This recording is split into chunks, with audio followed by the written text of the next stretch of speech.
That's right. Welcome in. It's time for Bad Movies Rule. And today, he's making a house call. He knows a lot about a little and a little about a lot. We got Dr. Ryan Madela in the house. He owns that sexy store that's next door. The dirt farmer himself is here, Clint Bush. It's true. And hailing from Antioch, Illinois, he's a crotchety young man, the 60-year-old, 30-year-old, it's Bob Hauser. Thanks. Welcome. You are a dirt farmer. You just have like a patch of dirt that you farm continuously. I water it every day, still nothing grows. Nothing's grown. That's awesome. I guess I should also mention, we've got somebody sitting at the kids' table today. Who cares? It's the mayor. It's the mayor. Moving on. Ryan Madela. Yeah, Ryan Madela. No. Yeah. It's the mayor, Hi. Ryan Mueller. That's There's too me. many Ryans. It You're is, the and I'm doctor. declaring today And Keanu Reeves Appreciation Day. Yes. Really, we're going there already. he's starting off on a great foot with the James, doctor. you forgot to mute him, by the way. Oh, yeah, I'm sorry. Speak when spoken to. This is the adults table over All here. right. No matter Today- how good your point is, it will be met with ridicule. And just to your point, because last time I called you Dr. Madela, you said, I'm not a doctor. You're a computer doctor. When a computer has a tummy ache, it comes to see you. For some reason, I thought you said you were. I thought you were going to say you're a gynecologist. I don't know why. I thought that too. A computer Okay. gynecologist. I looked. We locked eyes. you're And a we're like, we know what he's Spread going the to drives say. open and check out the Check out the optical drive. the drive. It's well lubed up. It's Here a we go. lot of RAM. Today, though, guys, out in the deserts of Mississippi. It was Mississippi, right? They seemed Is like that they were where all it from was? Mississippi. It seemed like it was Mississippian desert people. They were There was- rednecks for There sure. were a lot of inbred people. That's Yes. all I know. All So right. what are you trying to say about Mississippi, Doctor? In the deserts of Mississippi, There's no You way it was know. Mississippi. where a mysterious roundhouse-kicking coyote roams.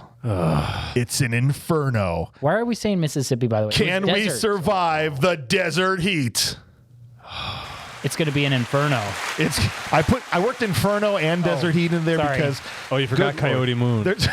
there's so many names of this movie. It's Desert Heat on IMDb. You try to go get it on Amazon Prime, it says it's Inferno, right? I got freaked out. We were all sitting there, and I was like, Guess where's we're the not watching movie? it. Yeah. Sorry, guys. But Go to it's- Blockbuster. For the purposes of this episode, it's called Desert Heat, okay? And that's what we're going to. Now, for those of you who are new to Bad Movies Rule, we're going to walk through this movie scene by scene. We're going to give you all the stats up front, what it's rated by critics, what it's rated by the people, what it made at the box office, what the budget was, the qualifications for being on here. Somebody at some point had to have said it was bad. Either it's got a bad rating with the critics, bad rating with the people, or it bombed at the box office. We're here to decide if it's actually bad or not. Consider this the intake. That's right. Sure. Who picked this? We had said- Everybody. That was us. all of your fault and your fault, Clint and Bob, because that was my us. fault. That was you and guys me. have been on pretty much every Van Damme movie that we've Episode number 1. done. Okay. Oh. And we had made the declaration like, at some point we should just do his entire filmography. So Right. I added his entire filmography to the list. Somehow they all qualify. Exactly. Every single Minus movie. one. Bloodsport was the only one that didn't qualify. Okay. We're doing it anyway. Maybe, Bloodsport That'd be just a goes special. on there on proxy. What's that? Bloodsport should just be on. Just because we're going to do them all just for Bloodsport should just be on. for posterity's sake. Maybe we'll see if Be we a do all special. of them. We could do a special. But today we're talking about Desert Heat, not Bloodsport. We're talking about this movie of Van Damme. Well, it's a blood sport if roundhouse kicking hillbillies in the desert is a sport involving blood. It should be. They needed a better referee. It should be My thoughts. over on every television inside a hospital getting a colonoscopy. Oh, do you think this should be a treatment for evacuating your bowels? Is that what you're saying? Absolutely. Okay. I think so. Perfect. Instead of drinking the weird liquid when you get a colonoscopy, they're like, just watch Desert Heat. Just watch Desert Heat. You'd be ready to Flush go. you right out.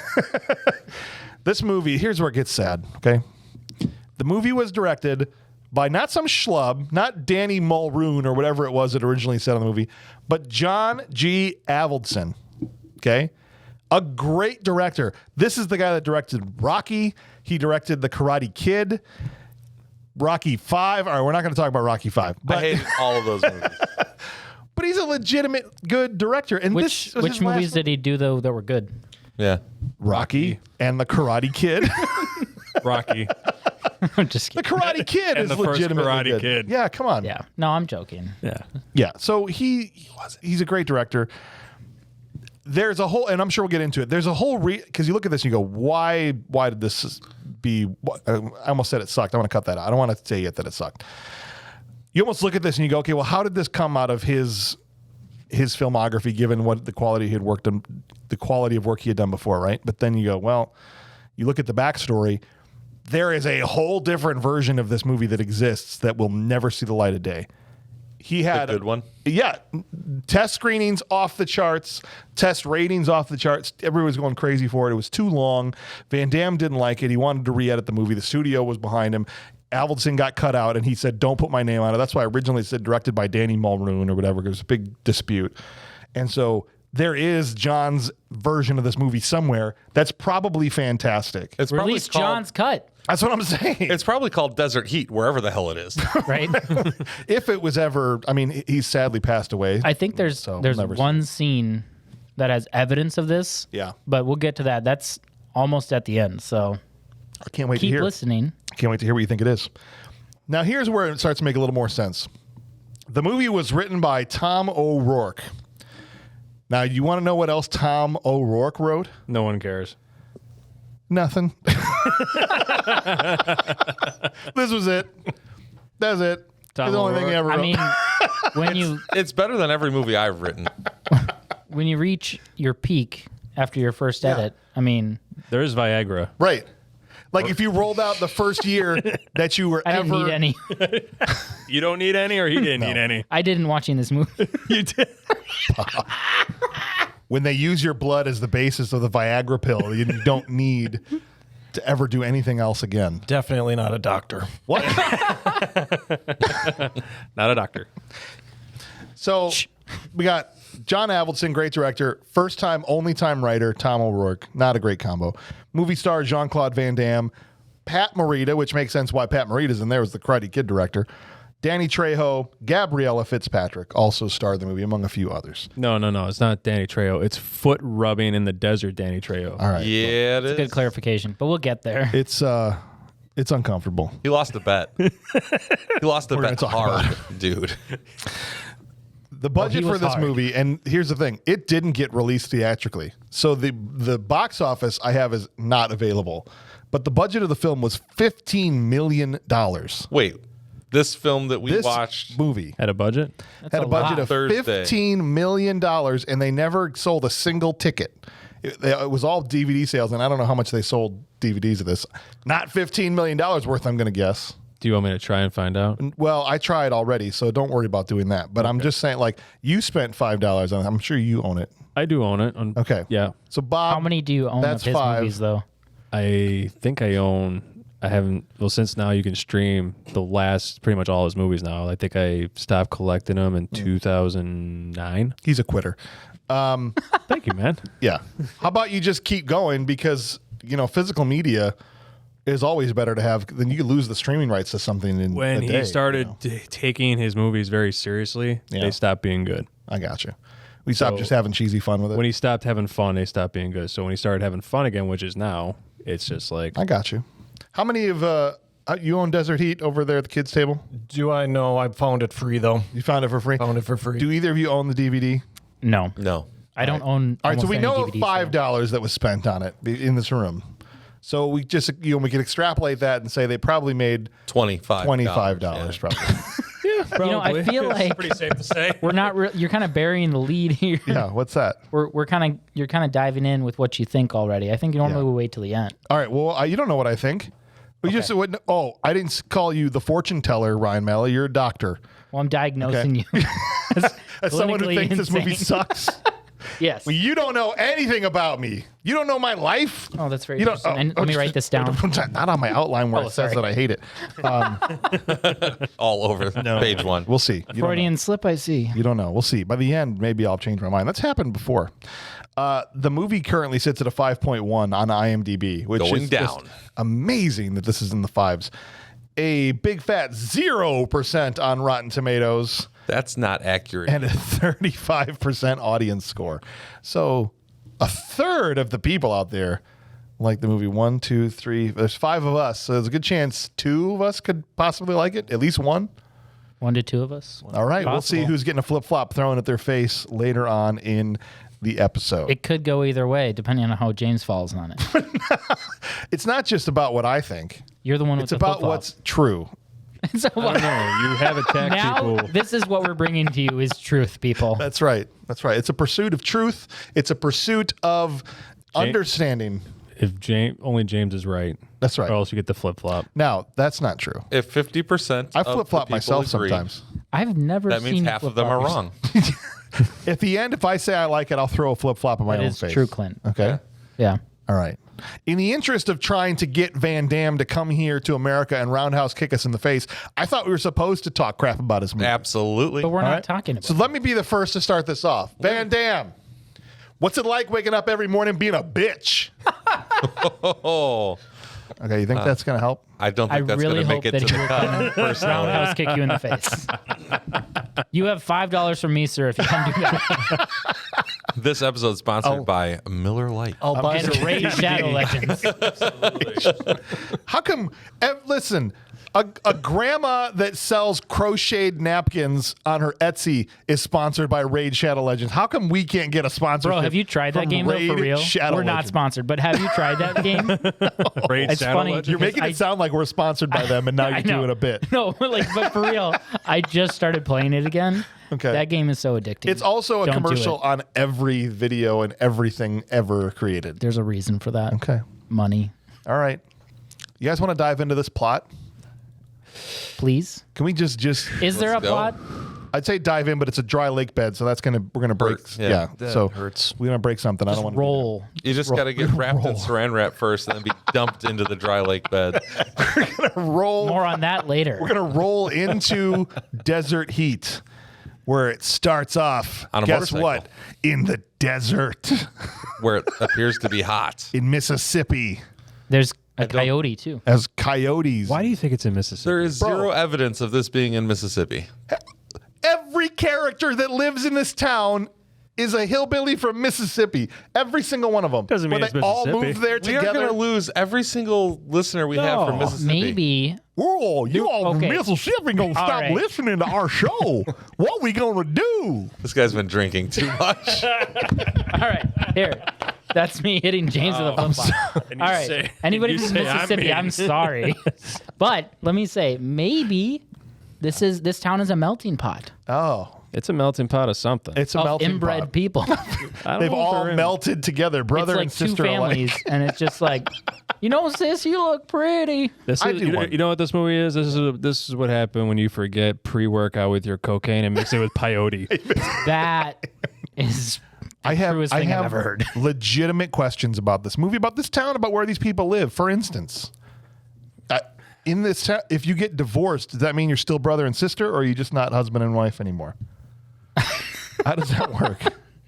I think it's the same I don't all think over they the can world. separate you legally as brother and sister. Okay, I just want to. I'm just curious. Blood is hard to kind of separate. So I'm Hard. guessing the marriage is over, but the sibling. Yeah, what do you know, Ryan? What you Moving do on. is you take saran wrap. All right, here we go. Seriously though, there's a desert and it's cool as ice too. Right. Jean Claude Van Damme is Going out to driving think. out to go think about some stuff in the desert.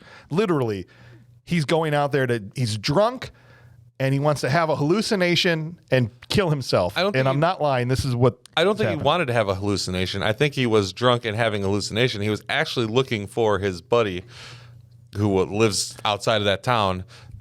Well, nothing But he does happens. have a hallucination. He tells him that he's going to kill himself. It needs his permission. Right. But this doesn't line up because in a minute here we'll see. I think why. he wants to have a hallucination because nothing happens to Van Damme unless he wants it to happen. Okay, this is a rule of Van Damme. Okay. Well, Well, he wants to roundhouse kick us all in the face. So Man. Oh boy. All right. He drives out in the desert. Again, it's not a road, it's a dry lake bed. He's just middle of the desert. Yeah. And he breaks down. And I'm like, okay, you know how you Out of gas. don't break down in the middle of the desert? If you don't drive in the middle of the frickin' desert. right. Okay? This will never happen. But it's okay. He's got a gun. So And and drink. beer and booze. He's Jean Claude Van Drunk. nice. Nice. Keep making cracks like that, and we're gonna put you in the closet. Sweet. Now, he starts hallucinating. I mean, this is Van Damme's like, oh, I've got to show off my acting chops, right? And so he's like, I tell you what, Eddie, I'm crazy, man. I remember the killing. And he just starts shooting his gun off. Do you think he could do it as good as that? No. I mean, Okay. he could try. He could try and get to my level. That was pretty good. But thank you. I appreciate it. I'm doing an imitation of him doing a poor imitation of a drunk person. How many shots did he fire off, Clint? I know you were counting. Oh, he ended up, it was 8. They got them all out of that Yeah. gun. Okay. He emptied the gun in random directions. He sees Danny Trejo, who's his buddy there. He's not really there. Again, he's hallucinating, saying, I want to go on a journey. He's trying to say, I want to kill myself. And he basically says, you might not need my permission to go on this journey because this truck pulls up with these hicks. Okay. Oh, man. Yeah. They all got the same douchey cowboy hat on. The with Hatfield. the sides folded up. It was the Hatfields and the McCoys. Yeah, it was the Hatfield. And the worst kid tattoos on their arms. Oh, yeah. yeah. Seriously. Like they got that. They just Ringside wet Sports. It. They just ringside. They went to Rainforest Cafe and got some lizards. Yep. And Got some lizards. they put it on there with a wet paper towel. Tattooed. You got the backwards homosexual looking version The of Kevin Hogan's, Sorbo. Jeez. Wow. That villain looked like Kevin Sorbo's goofy cousin. Yeah. We can't get Kevin Sorbo in this movie. All right, we got to get the knockoff Kevin Sorbo. Not the knockoff All right. Kevin Sorbo. I feel like we're getting sidetracked, and I think it's my fault. But regardless, these guys show up because of the 9 bullets he fired in the middle of the desert. One of them hit a car. Just mathematically, what are the chances that a bullet is going to hit? There's nothing out there. 50-50. It either gonna or it's not. Well, it's going to hit the ground or it won't. It's just going to sail into space. If we're talking about hitting the ground, it's 100% chance a bullet's going to hit the ground somewhere. Yeah, but the truck is 50%. You said the truck. Yeah, but what's You the didn't say chance the it's going to ground. hit a person driving a vehicle when you're in the middle of the desert? 0% because it didn't happen. That's okay. It's going to be a long-ass episode if we get hung up on this kind of stuff. Do you have any more technical questions for us, James? Yeah, Dr. Madela, you're the one that expect to answer these kind of questions. You're supposed to be the math whiz.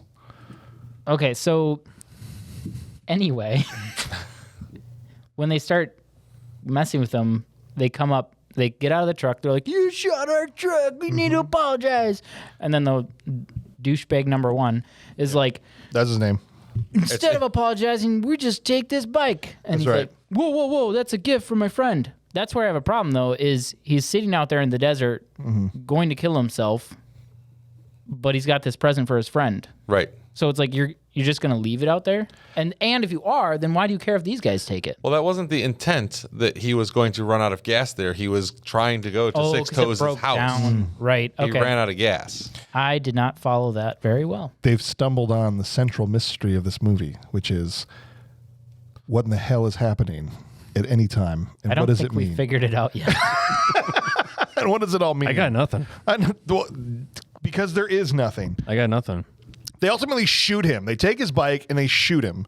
Okay, not a fatal shot. They're like, Petey, finish him Yeah. off. Petey's like the little brother. He's got meth. He's got a T-shirt that says "Got meth" on it. My theory on this, You're telling me these guys are not from Mississippi? Go ahead, sorry. New my Mexico. theory is this is perhaps. Arizona. Arizona. Nothing but West fancy Texas? business people in New Mexico. this scene. Lies. I've seen Breaking Bad. Sorry, go ahead. This scene is the first of. Don't touch me, please. I'll start rubbing his feet. All right, we have a Trejo We're getting there. situation. We're getting there. This is the first scene in I the don't want movie, to see though. Brian get Trejo'd. Sorry. You can try. No. Put a saxophone on the button over there. This is where. He's trying to talk. No, I want to hear this. It's I'll usually just wait. Charles. That's the best That's all part. right. This is the first scene in the movie where the director decided we're gonna. That wasn't the punchline. You wanted to be on a Bob episode. This is Okay. He's the- trying to talk. This is the first scene in the movie He can't talk. where the director decided we're going to add in some homoerotic tendencies. Because Because they're all glistening. when they said finish him off, you might just he unzip his pants. misunderstood the mission. Got it. You're watching the Oh. movie and you're like, oh, this is about to get interesting. But then nothing happened. Was he watching the right desert heat? No, he thought he was gonna. We probably shouldn't talk about this in front of the kids. Actually, If you because somebody of the kids try to has- search desert heat on Amazon, you will find the other version though. There Oh. were like 13 of them that showed up with a lady on the front. And I Did was you like, and your wife "That's watch not it?" What we're watching. All right, so Petey doesn't. Petey doesn't finish him off. Okay, let's just be clear. That doesn't happen. He also in either doesn't sense shoot- of the word. He also doesn't shoot him. Leaves him with blue He balls. shoots 2 rounds into the ground near him. So that his brothers think Think he he's did it. finished Yes. the job. So they take the motorcycle and they drive away thinking they've left this dead body in the middle of the desert. These hillbillies are so dumb Yeah. that he shoots a couple rounds off, and they don't even turn around to look to see if there's any blood. No. They're like, The main idiot. gun go boom boom, must be dead. While this is happening and before they've stole the bike, Mm-hmm. the bike's still on the ground. They haven't shot him. A third car rolls through the middle of the desert. right. It's a pretty busy desert out here. There's a lot going, and there was like 78 other sets of tracks on the ground there. Like this was a highway through the middle of the desert. Like, how many people come through this spot? Well, if you want to get good roadhead, that's where you go. We need. We need to set up a traffic light out here. Is what I was Yeah. thinking. Like, why isn't there A a four-way crossing stop? guard, you know. It's just a crossing guard. A in the middle. roundabout. How many? It is a giant roundabout I'm saying. It's a lake. without a plant in the middle. So Jamie Presley and Vern, Dottie and Vern are in this car, and they're like, they kind of see him had get names? roughed up. Yeah, they had names. Wow. They live and they're one of the 6 people that live and work in this town. And immediately they're like, oh, the Hogans roughed up this guy. But Vern's like, shut up, don't say nothing to nobody, because the Hogans kind of have the town a bit oppressed. That family kind of runs things there. They got that place wired, you know. That's right. How do these people have it wired? How do they run anything? How do don't they run know. a fan in their house without without it busting down? These people are idiots. Yeah. There's only one semi-smart person in this entire movie. And if you are subjugated by idiots, you're an idiot. Like if you've allowed these people That's true. to run to like rise to power. How did you It lose doesn't make sense. these morons? The numbers just don't add up. They don't. All right. Let's fast forward a little bit. We go to Rhonda's diner. Let's get into the town, meet some of the townsfolk there. We got Rhonda. She runs the diner. Mm-hmm. Okay. We got the 2 kind of factions that work together, the Heathens and the Hogans. Like you couldn't. Great name. Yeah, I know. Heathens and Hogans. Pro wrestling, brother. I'm going to take you down to the Heathens and give you the Hogan.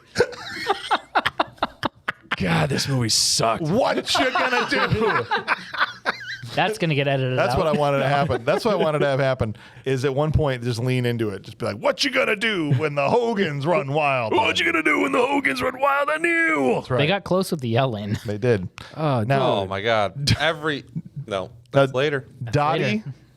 So Dottie and Rhonda work at the diner. that's Jamie Presley and They're both adorable, by Yeah. the way. Right. It's Gabrielle Fitzpatrick plays Rhonda, and Jamie Presley plays Dottie. I mean, Vern's a cook. He's in the back. He's always a bald head guy.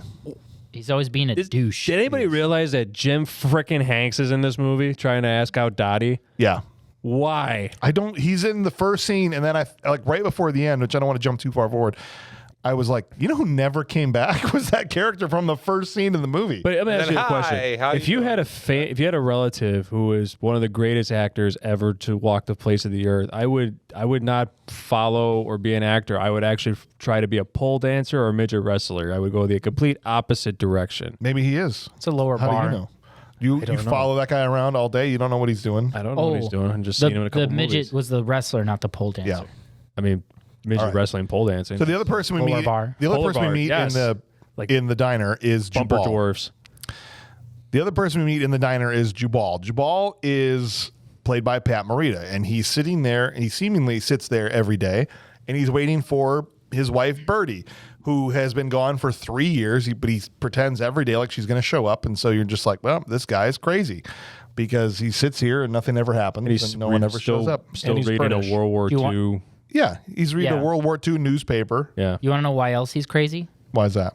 Because he thinks he's British. That's the other thing. Mr. Is he- He Miyagi. has a thing for saran wrap. Is he British? I mean, I don't know. he kept saying, I bloody well told you. And then all of a sudden he's talking without a British accent. And then he is. And it's kind of like we just went over Raul Julia in The Rookie doing the same thing. He's sometimes How dare he's you Hispanic. compare Raul Julia to Pat Morita? Well, I think Pat Morita compares favorably to Raul Julia. That's unacceptable. I'm sorry. That's unacceptable. All right. we also meet the Howards, Mr. and Mrs. Howard, who run the motel across the street. We have a scene here where the Hogans come in and shake them down for money. And we see that they're a Christian couple, although she's got a little bit of the hooch on her at all times, and they're kind of getting wiped out. So this is where you get the sense that the Hogans are running things and extorting all the businesses for money and things like that. So right when they're pulling up in the truck, there's some dialogue that's happening, but it's kind of quiet. So when I was listening back to it, the dude, the main brother, well, the oldest one, who was Kevin Sorbo. yeah, Matt Hogan is the main brother. yeah, Matt Hogan. He's telling the second oldest, I forget that guy's name, Not Petey. not Petey. He's telling not Petey to go sell the gun. Right. And I wrote this down because he tells him if he won't sell us the gun if he won't sell the gun for us for $450, then I'm gonna shove it up his tight little ass. Oh, that's right. That's the verbiage he uses. There's all kinds of this stuff in this movie. Oh, yeah. There's some big time, as you call it, homoerotic undertones in this They're more film. like overtones. They should have just got naked and banged each other. That's what I'm I was saying. waiting. Why didn't we just lean into this, fellas? We What are we, should've just why are we been- skirting around the issue here? Yeah, It was kind of like right on the nose. They're like, They could have this been- is happening. Yeah. Brokeback Desert or something. And that's fine. I mean, We made that comment comment while we were watching. I'm James not saying, said it. I This think. is an awful Brokeback. There's a lot of testosterone and sexual tension in this. There Was, is, yeah. but Yeah. why? I mean, I hit it because it was the 90s, but I think they should have just gone for it. Well, it's because there was only 4 women in the desert. 5. That's what I'm saying. And one's bangable. Yeah, and so there's like you said, there's the 3 brothers. There's Matt Hogan, there's Petey Hogan, and then there's the middle one. Did you just say That- 4? 4. All right, Four? guys. 4. What do we? 4. What's the 4? He's trying to count. Not the old lady. The rest of them. Okay. What the hell was I saying? Legitimately, what was I saying? I think you were saying Matt Hogan and Pete. Oh, thank you. So yes, well, you're talking about how the middle one we don't know their name, the name of the middle one. I forget his name. Okay. It was very forgettable. All right, that's fine. Well, let's just move on because I don't remember what I was going to say about that. Okay, so then we meet the father of the Hogans, and they're doing this drug deal on a runway somewhere, right?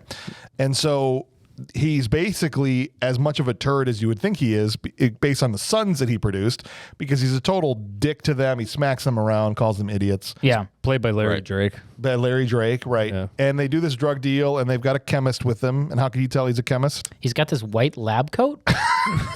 And that's it. Everywhere they see this guy, he's always got the lab coat on. I think he sleeps in it. He went to Spirit of Halloween. And he's like, you got any doctor's coats? So like, how are we going to know which one's the chemist? We'll put a lab coat on him in every scene. Also, they had guys running around with machine guns. That's right. And they're looking around. They're really serious about their job. But I'm like, again, you landed in a dry lake. There's nothing around you. You don't have to like run around and look. Like you can literally just turn around. Like, oh, nope. There's still nobody for 6 miles. This is where Dad sees the bike in the back of Matt's truck, and he says, "Where the hell did you get this? Show me a pink slip." He's like, "Oh, I got a good deal on it. It was a great deal. I don't have a pink slip." He asks him straight up, "Is this bike going to be trouble?" He says, "No, I'm sure. I'm dead sure. Right, Petey?" Petey's like, "Uh-huh. Yep. You can trust me, You bro. can trust me, bro." But of course, we all know that we're watching the movie. Of course, that's a lie. The bike is going to be trouble. The bike's going to be a whole lot of trouble because the bike belongs to the last person on earth you'd ever want to rob a bike from. True. Arnold. No, I was trying to get Eddie Lomax. Eddie Lomax, the coyote. The coyote with peyote. That's right. Coyote with Coyote. I would say though, the chemist breaks out this box of meth and hands it. Is this pure like last batch? Yeah. And it's not even blue. No, it's not. You know, like, Yeah, that's ridiculous. You This know dude's it's not. better than Walter White because he's like, it's 100% clear or clean or Yeah. pure. Pure. That's the word I'm looking for. While this drug deal is going down, we see Johnny Sixtoes grab Van Damme, who had been left for dead in the desert, and he's taking him back to his hut to use his Native American healing powers on him with some needle nose pliers, and they're going to dig the bullet out of his body. Now, we sometimes like to give people crap because it's 2023, But we generally only do it when a white guy plays something of a different race. True. But Danny Trejo is a freaking Mexican playing a Native American. Yeah, he's as Mexican as a burrito. Now, I don't care. But fair, but fair, you got to be fair across the board, right? Yeah. So I'm cool with it. I actually think people make too much of a big deal about Acting choices. acting choices, which we'll get into when we get to the Bombay Cafe later, because I have some thoughts on this issue. And when we get to doing white chicks. Right, and whenever we do that movie too. But just wanted to say I have some thoughts to share on that later. We're offended. I know you come to Bad Movies Rule for my thoughts on cultural appropriation and using people in movies that aren't the race that they are for the role they want to play. Bet you can't wait for that. That's going to be so exciting. All right. That's a tease I just teased something no one wants to hear. What? I'm good at this. Keep listening. Keep listening to the show. All right, let's just the town is full of degenerates because it cuts here and there's two guys in the cafe just doing blow straight off the counter. Yeah, powdered sugar. Yeah. Everyone's walking around like Powdered sugar. the waitress serving coffee like there's just not a dude snorting lines right off the counter in the front door. Yeah. That's not why they call it nose candy. It's not powdered sugar. Nah. Then there's the heathens have four guys sitting in one of the booths. They sexually harass Rhonda when she walks over there, Like right? crazy. Like Those guys would sexually harass a paper towel holder. the one dude who's doing it, he's got a rubber vest on, they dude. would sexually harass a paper It's towel true. holder. It's true. What's up, paper towel holder? You want to get in my lap and see what pops up? I'm pretty sure they'd sexually assault a paper towel holder. I'm sure one of them at least has. That's why No. Vaseline was very popular in the flea market over You need there. all kinds of petroleum jelly for that. Okay? Vaseline, We're gonna need petroleum more jelly. lube. You need all the petroleum What kind jelly. of grease did you need to shove something up a rectum, Clint? You would know. He's a dirt farmer, not a dirt merchant. Wow. No, but the dude who's doing it, who does the line Yeah. where he's like, what does he say? But what does he say? I don't even remember. Nothing He's that's like, memorable. how about you hop in my lap? Oh, and we'll talk about the the first- first thing that pops up. That's right. a good one, I've got a boner. But that dude is wearing like a rubber vest, like nothing else. It's just, what is that? He wore that because of what happened last time with the paper towel dispenser. And now he knows he's got to protect himself. I want to know. The thing is, it's not sexual harassment as it's defined now. It's like legitimate sexual harassment. What's happening? It's like Right. verbal Wait, that sounds sexual terrible when I assault. say it that way. This is no, it's okay. It's true. It's not this like- is legitimate It's sexual not like the harassment. wimps nowadays. It's not like, hey, nice cans. Right. You know? It's, It's not the respectable sexual harassment that Jesus. we're gonna You're have a worried good about episode. Bob getting this us episode's canceled. going to be I am 20 not minutes saying, long. I have a, wow. When the whole thing Oh, comes go out, ahead. this episode's going to be 20 minutes long. It's just going to go straight from me going, we're talking about Desert Heat, and the movie It wasn't sucked. good. So what do you guys think? Time for the awards. Because none of this is useful. None of it's going to be able to be used. All right.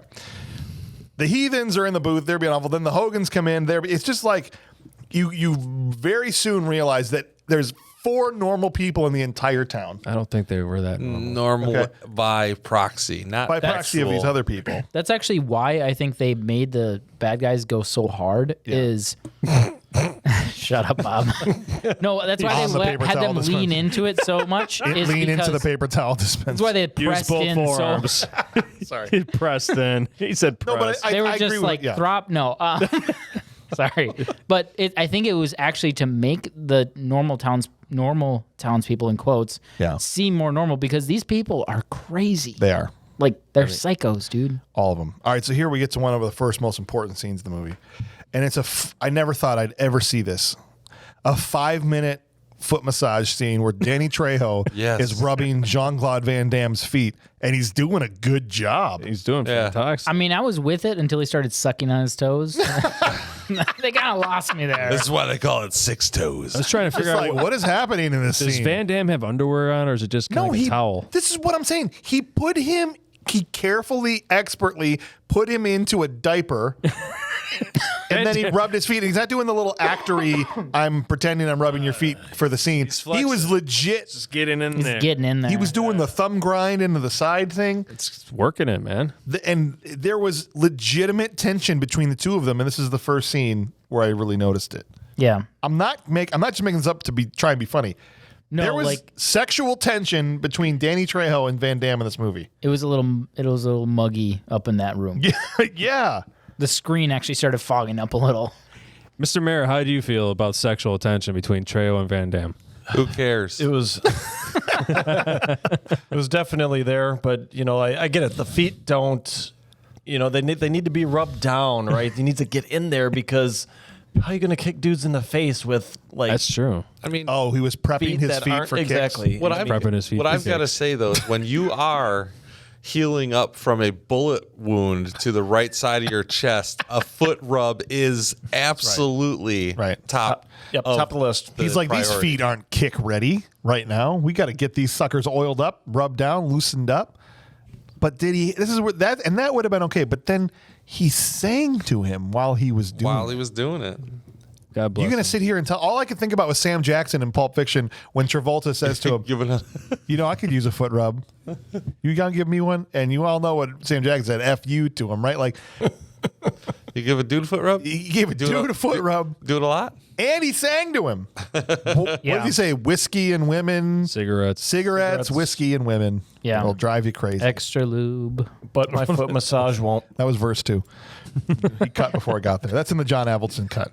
Maybe that's the John Avildsen cut. That's why Jean Claude didn't want to release it.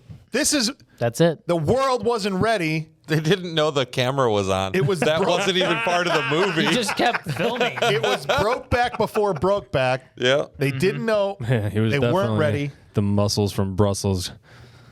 Yep. He tried to rub my feet. All right. Now I'm getting okay. Here we go.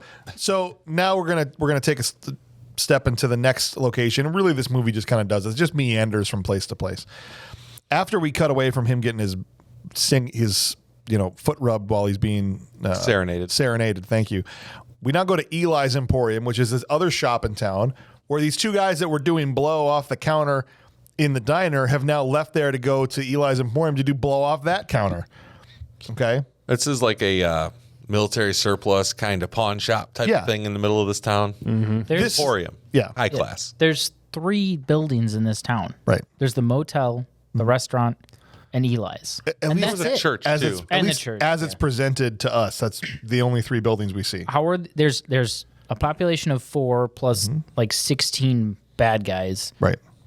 Where's the money coming in to feed these people? Walmart. Where's the grocery store? This Yeah. was Walmart down the highway? This to the was left. like- Route 12. legitimately Down the they said, interstate. since the interstate came in, this is one of Right. those depressed towns out there. Yeah. Trying to make some money off of some people who thought they saw some UFOs out in the desert. And, Yeah. Right. yeah. Well, this is the store the Hogans gave Jean Claude Van Damme's 45 to sell it for them. Yeah. And so when Van Damme walks in, he sees his gun up on the shelf for sale. He says, "Where'd you get the 45?" Right. Not Right. before getting a slice of apple pie. Well, not yeah. That's after. Actually, was remember he before. walks past the diner. They all watch him walk past the Oh, diner. you're right. I'm he so walks sorry. into Eli's Emporium, and it's after they hear what happened in there that he then walks back across the street to go into the thing. But he's inside the Emporium. They basically try to run him off immediately. They just start saying like, "Get the frick out of here, dude!" They're like, they got cocaine all over their faces. Yeah. Not looking to make a sale. No, not looking Like, to make where'd a you get the sale. 45? Hey, this is a great little number we got right here. I can let you have this thing for about $565. They didn't try to sell this at all. Like, get the hell out of here, No, they're customer. immediately defensive. Random customer guy. Well, right French before guy that- walked into an American store and tried to buy my 45. Get the F out of here. Jesse Hogan, the middle Hogan, no one cares about, not even his father, came in just like a minute true. before this. Was like, "You haven't sold this gun yet?" And I'm like, "To who?" Yeah. Like, no one comes in here. Additionally, it's only been 1 foot rub o'clock since they got the gun. That's what I'm saying. This whole movie takes place over the course of I think 2 days. It's impossible to tell because the time of day just changes randomly all the time. Yeah. Well, and Jesse's also like, don't make me go get my dad and have him come beat you guys up. Like, that's going to make you look really bad to him. He already doesn't love you. Well, we haven't gotten to that yet, but Right. And so I don't ultimately think with Van it's Damme, a shocker that guy doesn't love those 3. Those guys broke the condom, or I don't know what happened. well, that's what he basically tells them later on. Yeah. That same thing. But yeah, so Van Damme essentially says, "Hey, that's my gun." Hey, that's my gun. Kicks him in the face. throws his jacket onto the one guy. It's Does almost like a some- Naked Gun when the jacket hits him. He's like, ah! Does some crazy drop kick onto the ground while he's shooting. Yeah. And ends up He turns off sideways, crooked. take Turns off, off sideways crooked. kills the one guy, knifes the other one right in the chest. Hey, it's better than Time Cop. And he kills 2 people in about a second and a half. Both of these brothers dead. Yeah. Cocaine, like a mist of cocaine in the air. If he shot the Okay. cocaine, it would If have you been cool. walked into the store, you would be just high out of your mind within a minute. Just by walking in. Yeah. I don't know how those old people that were in there before didn't leave just raked on Blazed. cocaine. Just Yeah. totally just wasted on that stuff. He hears an old man in the back after he's killed these 2 guys. He's like, come back here and free me. I thought it was a sex slave or something at first.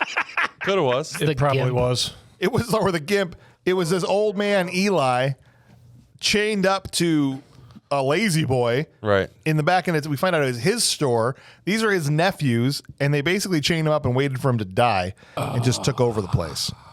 Get my tank. You guys like Eli? No. I loved Eli. You didn't love Eli? Eli was great. Eli's good people. Yeah. Oh God. Get loved my Eli. damn tank. Yeah. I would have shoved He's got dice. his- The best. He's got his oxygen tank, always having people carted around for him. He just walks off out of the room, get my Right. tank. He's hitting the would, oxygen, Think I can breathe? hitting a cigarette, switching he back. You know what? All He right, lit that the guy's one hell cigarette of a model in the America. I'll give him oxygen that. mask. He seems like you when you're like 90, Bob. That's literally what Bob is destined for, to be Eli. He should have a hole burned through the oxygen mask. We could just smoke through the hole while he keeps the mask on. I was just waiting Oh for my that whole thing to God. blow up because he lights the cigarette right next to Yeah. that tank. And they just kind of hang out powerful there. enough. They just hang out there and have this conversation where these 2 corpses just laying there. And he's like, say hi to the boys. Yeah. Hello, boys. Yeah. Like, don't they look peaceful? He's like, yeah, they really do. And it was like this weird conversation. The whole movie was a weird conversation. I know. That's what I'm saying. But It this was is like what a I'm bad saying. acid trip I didn't ask for. This is the first part where they. Well, most people don't ask for bad acid trips. They literally Okay. have this conversation All right. where he says to him, here's the backstory of the entire town. Right. I know these 2 fools are just dead, rotting corpses on my ground, but let's talk about the Hogans, the heathens, the history of the whole town. And Van Damme basically tells him, like, well, I'm here to kill the Hogans. And he's sitting on the damn counter Indian style, like, hey, tell me a bedtime story. He has to. Every time he goes in there, he does it. He just sits on the counter. He looks Yeah. like an absolute. I'm trying to choose my words. No. But what is it about Van Damme and a cowboy hat? He just I was looks just gonna like say he looks like D-bag. he doesn't look like a d bag. He looks like a a penis. fucking retard. Cut. I know you're gonna cut it, but I couldn't. I just had to say it. He looks like a very special boy that got dropped off a bridge and somehow survived. Lives in a cage now.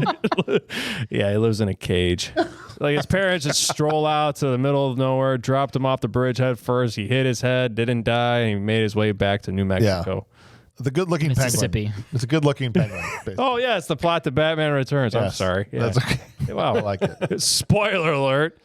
He goes. Eli's response to him finding out he's there to kill the Hogans and get his bike back. He's like, hell, kill them all. And Van Damme gives him a look almost like, gee, thanks, mister. I think I will will." kill them all. By the way, grab a piece of pie, change your life. Yeah, they send him off. They say, have a piece of Rhonda's What kind of famous apple pie? pie. What kind of pie? Apple Oh, pie. Apple. guys. What would the Rock say? What kind of pie? I have no idea. It doesn't matter. I don't watch wrestling. Wrestling is fake. Damn. Mr. Merritt, do you know what the pie we're talking about? I don't remember. You don't remember. I don't remember. I know you don't eat it. Did you say you don't watch wrestling? Wrestling is fake? Sure enough. They're both true statements, by the way. Did you say wrestling's fake? Yes, those are both true statements. Wow. That's Okay. okay. More on I'll- that later. Yeah. I don't want to get derailed. This Maybe is for this is be the the pot Patreon, stirred. a Patreon episode. This is the pot stirred. All right. All right. He's like, yes, now I know what to I've been do. waiting to I talk got about this scene. this. I've been waiting to talk about this scene. Yes. Van Damme walks up to the diner. He opens the door to the diner. And Rhonda, who had just been told by all these people in the last couple scenes how she's nowhere near as hot as the other girl that works there and she's worthless and useless. It's not exactly what they said. Not No, true. she's got I much know. better cans. Oh, yeah. They like her boobs better. The other girl's boobs better. Right. They're firmer It's Jamie Presley. and bigger. Firmer and bigger. They I was trying to not have a boob conversation, so that's to not Bob. sidetrack Bob for the next 5 minutes so I can keep going. No, he's just going to smile at the wall for a couple minutes. Okay. We can keep going. He walks in, and they have this. Oh, it's so dumb.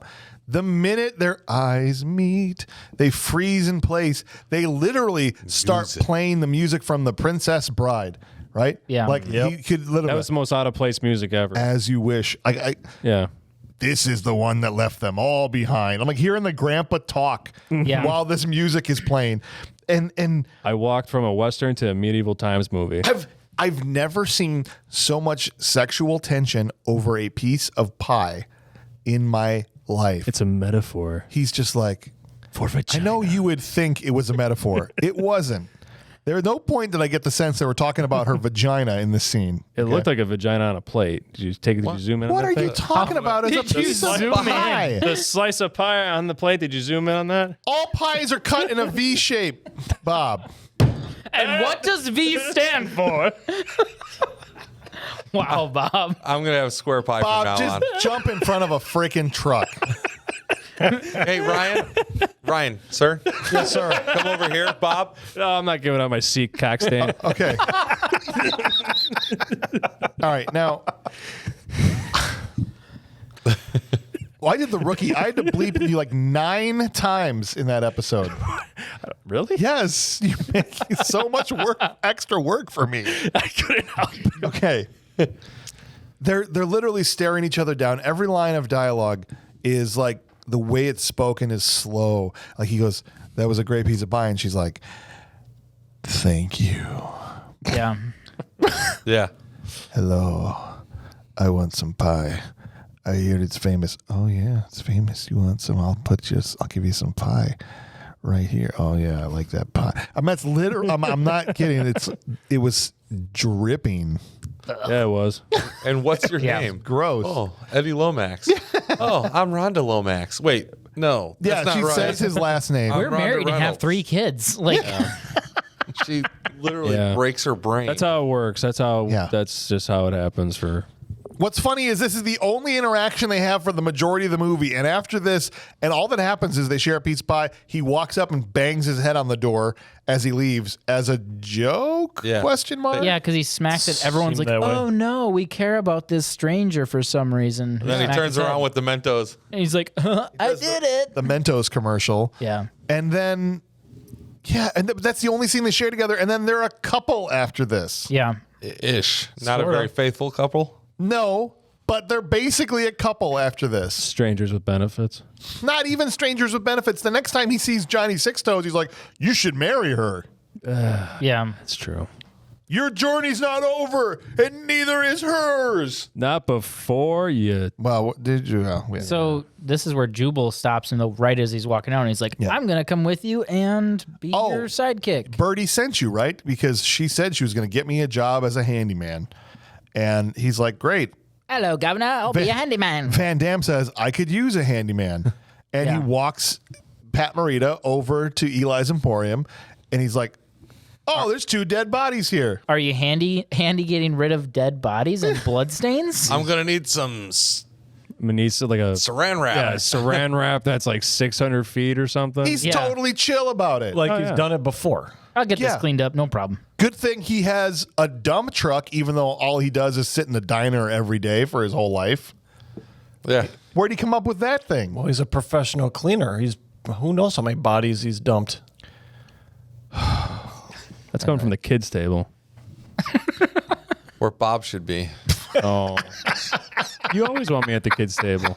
I'd sit there with you if that's what it takes. Come hold your hand over here. I know it sounds like this is Feed all the grapes. belabored, but the whole movie is belabored.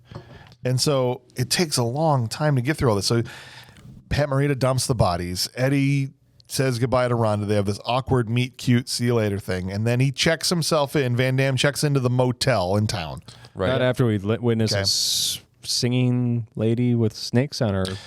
Yeah, that was Yeah. so random. Yeah, it was just The, random. the motel lady, Motel lady. she's got a snake. She's like, praise Python. Jesus, hallelujah. Yeah. It's her Jesus snake.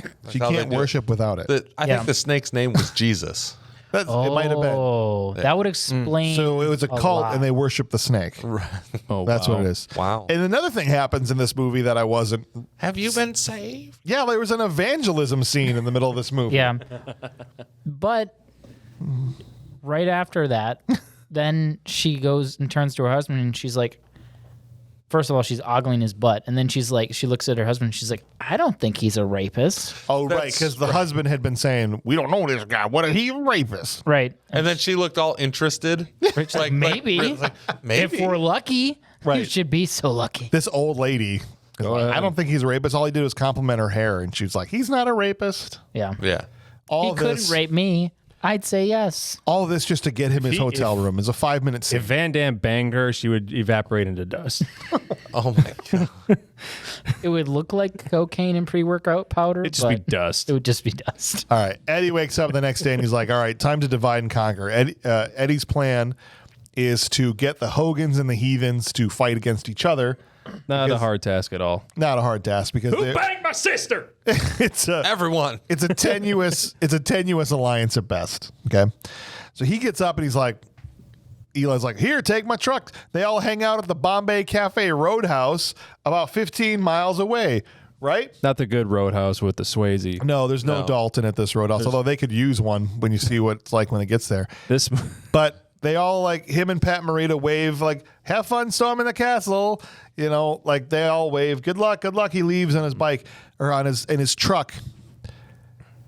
And then Pat Morita says the most random damn thing in the entire movie. Yeah. I have a question about that. Oh, please. So So he says, I didn't see any cats in this movie, okay? He says, I bet he gets a lot of pussy. Yeah. I didn't see one damn cat in this movie. You're right. I don't know. that's true, right? Doesn't make Okay, any sense. earmuffs. Put your ears up. We're gonna talk. Kids table. wow. You see, I Ryan. loved the line, it's but I a didn't see any cats. euphemism. It's a euphemism For a pie. Oh, got it. Okay. That was awesome. The V-shaped Can I tell you, pie. it's just so the random. V-shaped Warm pie. apple pie. Warm apple V-shaped pie. Who wrote this script? Jean Claude Van Damme. This guy, Tom O'Rourke. He just says random. There's no reason. Yes. For Pat, it was so out of nowhere for Mr. Miyagi to just turn to this old guy, apropos of nothing, and just say that. British Mr. Miyagi. British Mr. Miyagi to just say out of nowhere. Plus, You know wouldn't he what? be like, I bet he gets a lot of crumpet. I bet he has a spotted dick, sir. That's right. Good day, sir. That's a very nice way to talk about your mum. I bid you good morrow. Good afternoon. Sorry, you haven't seen Spirited yet. You won't get that. Yeah, it was just so weird and out of nowhere. All right, the Bombay Cafe Roadhouse. This does seem like the Double Deuce before Dalton shows up.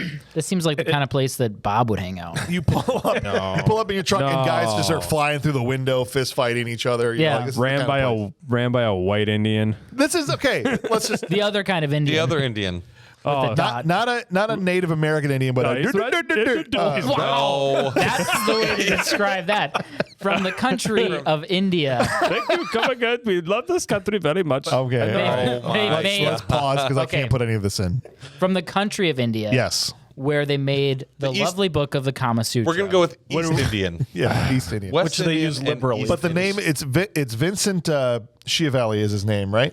I have no idea. Yeah, it's Vincent. So it's the guy I always remember him from is the movie Ghost. He was that ghost that was on the subway that was like, "Get off my train." He was the monkey villain in Batman Returns. Yes, he was also the guy with the wind monkey. up monkey box, right? Yeah. And so he's an Italian. He's a white Italian, and they've got him spray tanned and basically doing the voice, right? I mean, Yeah. one point he goes, "Who is your unfortunate boss who has now become the person I must find out?" I'm like, this is what he's saying. That's what he said. He sounds just like Okay, but he doesn't. Just like that. Okay, so yeah, okay, Trejo playing a Native American, not nearly as bad as what's happening here in this scene with Vincent, okay? So Van Damme walks up to the bar.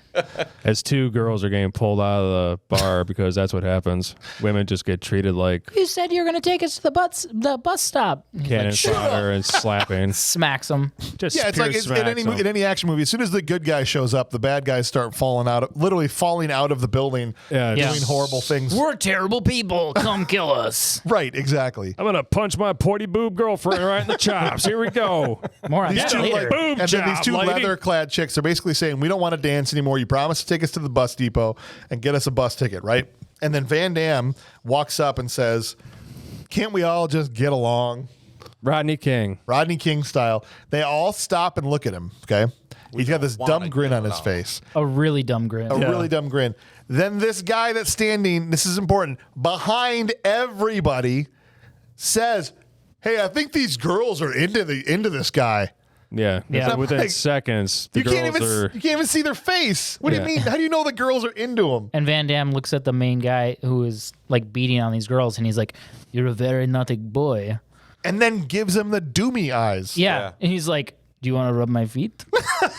I can't do a Right? French He gave accent. him look, you're a naughty boy. And everybody kind of looks shocked, except the one dude's like, you're one smart dude. Right? It's such a weird scene. Yeah, there's a lot of confusing stuff Elements. flying around. I don't know. No characters are connecting at a realistic level at all. Yeah.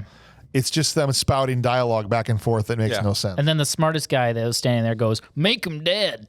Make him dead. And of course, Van Damme pulls out his gun, shoots and kills 3 of the people. And Yeah. then does a bunny hop sideways where he gets his whole body like And he hides behind this lateral. 2-foot garbage can. Yeah. That's when it was. It the was buddy full of hop. dirt. Okay, yeah. That's It was, when that happened. It was full of dirt, though. It was full of dirt. And Van Damme might be living in there later. We'll have to see. This whole movie is. Yeah. So, but the whole setup is he tells the heathens after he kills 3 of them, I work for the Hogans. Yeah. Get it? Now you got to go kill the Hogans. This is a Right. really easy way to set the two groups against each other. Then walking away with the girls, he goes, "Did I look tough enough?" Like, what? Yeah. Who talks like this? I know. You think he gets a lot of pussy? Did I look tough enough? Make him dead. You're a naughty boy. Yeah, you're a very naughty boy. He does a pretty good Van Damme. He does. He does very good. Thank Van you. Damme. Very good. Sure you're not a doctor or a roundhouse kicking people in the face? Relax. I just want to take some pictures. Anyway, All right, so he takes the girls back to the motel. This is an important scene. Van Damme has one hotel room, and the girls have another hotel room. This is important because at first I thought they were in the same hotel room It and they were seemed just like it. in the shower, right? Because again, they didn't do a great job of establishing where people are. right. But they're showering in their own room, and Van Damme's in this room. The old lady that runs the motel says to her husband, who's looking out the window trying to see the girls taking a shower, Yep. he's like, what is that guy going to do with those 2 poor girls? He still thinks he's a rapist or I'm whatever. so worried for them. For these naked chicks. Trying to see through their shower to make sure they're okay. Make sure they're okay. Did you wash everywhere? He goes to the wife comes up and says, I got to go to the store. We're out of Depends. Yes. Now you go to sleep. Somebody wrote this. They're old, right? So they got to wear Depends. Yeah. There. Yes. Maybe Say he just something he an old does. person would The say. person who wrote this was 14 I think so. in study hall. This was like Study hall legitimately. movie. He's writing down, got to go to the store. We're out of Depends. Yeah, old people. What do old people need? He looks over at the janitor. Hey, what do old people wear? What do they go to the store for? Yeah. I don't know. It depends. I don't know. It depends. Yeah, that's good. That's good. Depends. Okay. Use that. Depends. Like legitimately, this had to be like random. Bring your kid to screenwriting class day or something. Van Damme is in the room now. He's got a towel on and cowboy boots. Of course, he's got a towel. You got to start with the knew where cowboy that was boots. When you start getting dressed, first thing, Yeah. cowboy boots. Well, we did miss an important question, though. Second thing, towel. What's the? Oh, well, we're getting to that. Yeah. So then in the other room, the one girl has more shaving cream on her leg than I've ever seen on a human person before. It's like as a kid, if you're putting shaving cream on and you don't understand how it works, and so you put it on your face, and then you take the razor, the dollar store razor with the little cap on it, and you pretend to shave. That's exactly what it was That's like. what it was, yeah. While they're having this conversation, she's like, oh, he's tough. Where do you think he learned how to do all that? Again, the same author that clearly wrote Pat Morita's line about him liking to get cats. Cat or pie. Or whatever. She just randomly out of nowhere goes, I'm going to go give him my cat. I wonder if he's circumcised. Yeah. She says that. That's the line. Like, or do you think he's Do you circumcised? think he's circumcised? I might want to bring this rubber band just in case. It's not. She's like, I'm going to find out before you do. I mean, that's Racy there. you think I'm going to bring this rubber band just in Yeah, I'm case? gonna bring this rubber band. I'm gonna bring my hair tie just in case. I might need to tie it down. I feel like Van Damme wrote Peel the it back script. a little bit. Okay, here I feel like Tom O'Rourke is a writer's name, is a ghostwriter name for Jean Claude Van Damme. I think he wrote the script. And then the because it's all ladies about how want big his my penis is, whether he's circumcised, How much stamina? how tough he looked. Right? He's probably got the most normal sized penis ever. This guy is. That's why I talking laughed so himself hard up. when Trejo said he had a small dick earlier in the movie, Yeah. right? Yeah. And he's like, "You're like a coyote, man. You're tough and wild, but you got a small dick like they do." There's a lot of probably dick does. talk in this movie. There's lots of. That's the whole thing. Is you're right. It was a 14-year-old. It was either a 14-year-old in Study Hall or it was Van Damme as Himself. a ghostwriter. Yeah, could be. We'll throw him off and say that I have a small dick. All right. So there's a knock at the door. We are so far over. There's a knock at the door, and he pulls out a gun because again, could be the Hogans, could be the Heathens, but it's the girl who says, "I want to thank you." And he goes, "You're welcome," and ducks back into the bathroom. He's got like a dumbstruck look on his face. He's like, "Why would you possibly want to come to my hotel room? Yeah, it's weird. Yeah, it's really weird. It's very strange. A beautiful woman." So she goes, "No, I really want to thank you." And he pops back out of the bathroom. He's like, "Oh, I know what this means." I'm stuck in this dryer. I'm stuck in the field position. I can't get out. And so Sorry. he goes over and opens the hotel, and she's wearing the same outfit he is, cowboy boots and a towel. Yep. But she's got Parkinson's or something. I don't what's wrong with her Oh, because she just keeps gyrating a little bit. Yeah, Like, I shouldn't say that she has She has something wrong with her where she can't stop moving. Yeah. She was dropped on her head. she got restless she's- body she's like- syndrome. She's like kind of like she's like not dancing. She's but like, "This is how you're sexy, right? You just keep swaying from side to side." I think I literally stood up from the couch when we were watching this, and I started moving like it, and I was like, "I'm an NPC from Skyrim. Hello, sir. Would you like to buy some goods? it was an NPC move for sure.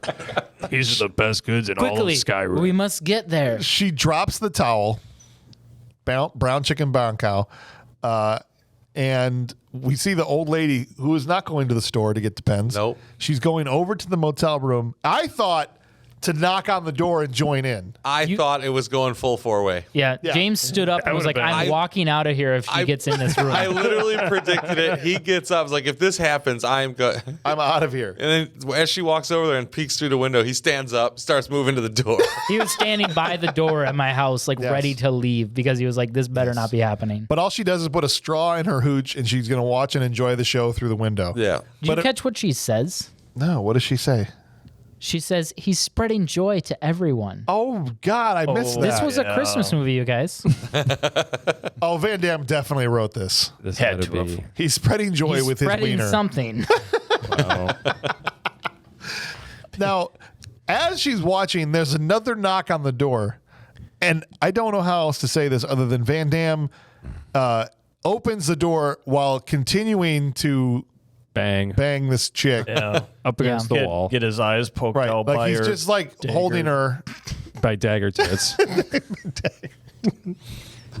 Dude, she had And the the girl, worst the boobs. second girl's like, "Oh, I'm sorry. I didn't realize." I'm gonna like, take a number. Am I didn't know. interrupting something here? Or And she's like about to bail. And he goes, "What?" You're next. He's like, "Oh," and she's like, "Oh, word," and like comes in and let me sit and watch while you he's finish like, this. "Yeah, shut the door." So she shuts the door, and they take turns. Now this is where it gets weird, because I didn't realize this until I was going through the cast list. Okay, as I was preparing for the episode today, they're sisters. Oh, wow. The characters have the same last name. That's gross. It was like, I don't remember exactly. It was like Rachel and Donna, and they both have the same last name. Wow. So they were Shame on sisters. you. Shame on you. This was definitely a 14-year-old.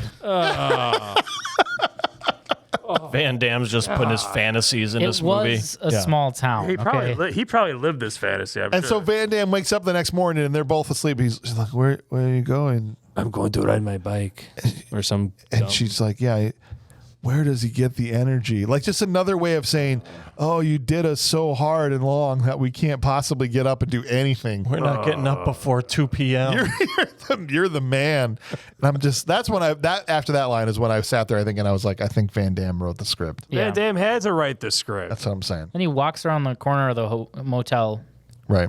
and this lady, the old lady, is laying on like She a has crack a bed. smiley face. Yeah, on there's a mattress out there that somebody got murdered on. Right. And there's probably like needles out there. and he like there's like weird sensitive like a dad coming to tuck his kid in at night, Right. music starts playing, and he takes a tarp off of the frickin' wall and he tucks her in, and he's Yeah. like, oh, she loved watching my penis penetrate. I don't even know. I should put a warning on the beginning of this Sorry. episode. There's I'm like sorry. the most This is You should just let this sexual episode talk just that's- play the way it is. Well, no, I mean, Explicit. just do an explicit warning, like, tag. hey guys, Put a warning on. we talk about sex a lot in this episode. I'm There's sorry. just no way That's around. Well, it's not your explicit fault. tag on. It's kind of what it is. Pretty There's much no what way he was around thinking, it though. in this There's no way movie. around it in this movie.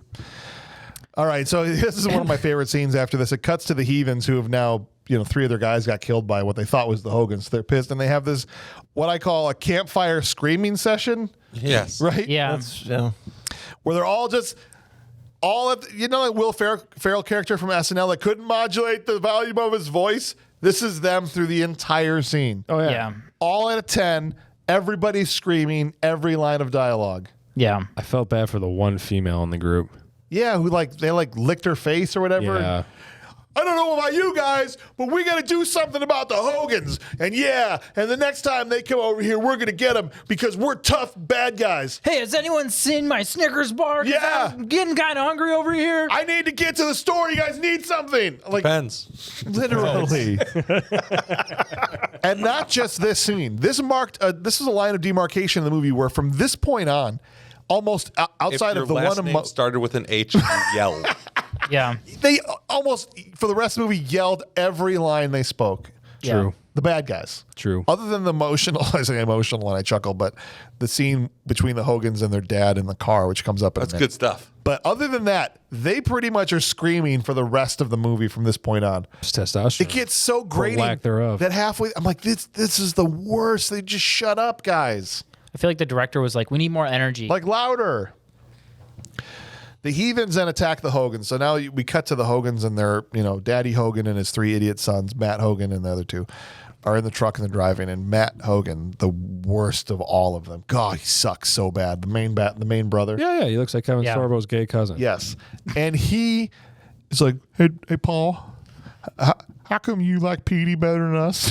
Oh my god. This is like the writer's attempt at a heartfelt scene, like some emotional pathos, right? And he's like, because I loved his mother, and she died during childbirth, where you guys were just the unfortunate result of some recreational screwing, right? Yeah. Yep. And then he's like, get over it. Get over it. Wow. You said it was the emotional pathos? Yeah. I don't think any of the guys in the truck could have spelled that. No, they couldn't have spelled pathos, let alone had any. But this was the writer's sad attempt at some depth for No, the but character. they had a couple STDs. Yes. Oh, for sure. They had those. Yeah. That's what happened when you have sex with hermaphrodites. After this scene, the heathens attack them. Then they attack the heathens back, and now it's like, okay, they're against each other. They had Yeah. some awfully detailed information about what their plans were for that weekend Yeah. as well. I'll tell you what, in I the know what they screaming always match. do. They go to Vegas, and then he sees his girl or gets his knob waxed, and then he comes back, and he's usually back at like 12:45. Yeah. Right? I mean, I'm not His exaggerating. accountant's name is John Murphy. That's right.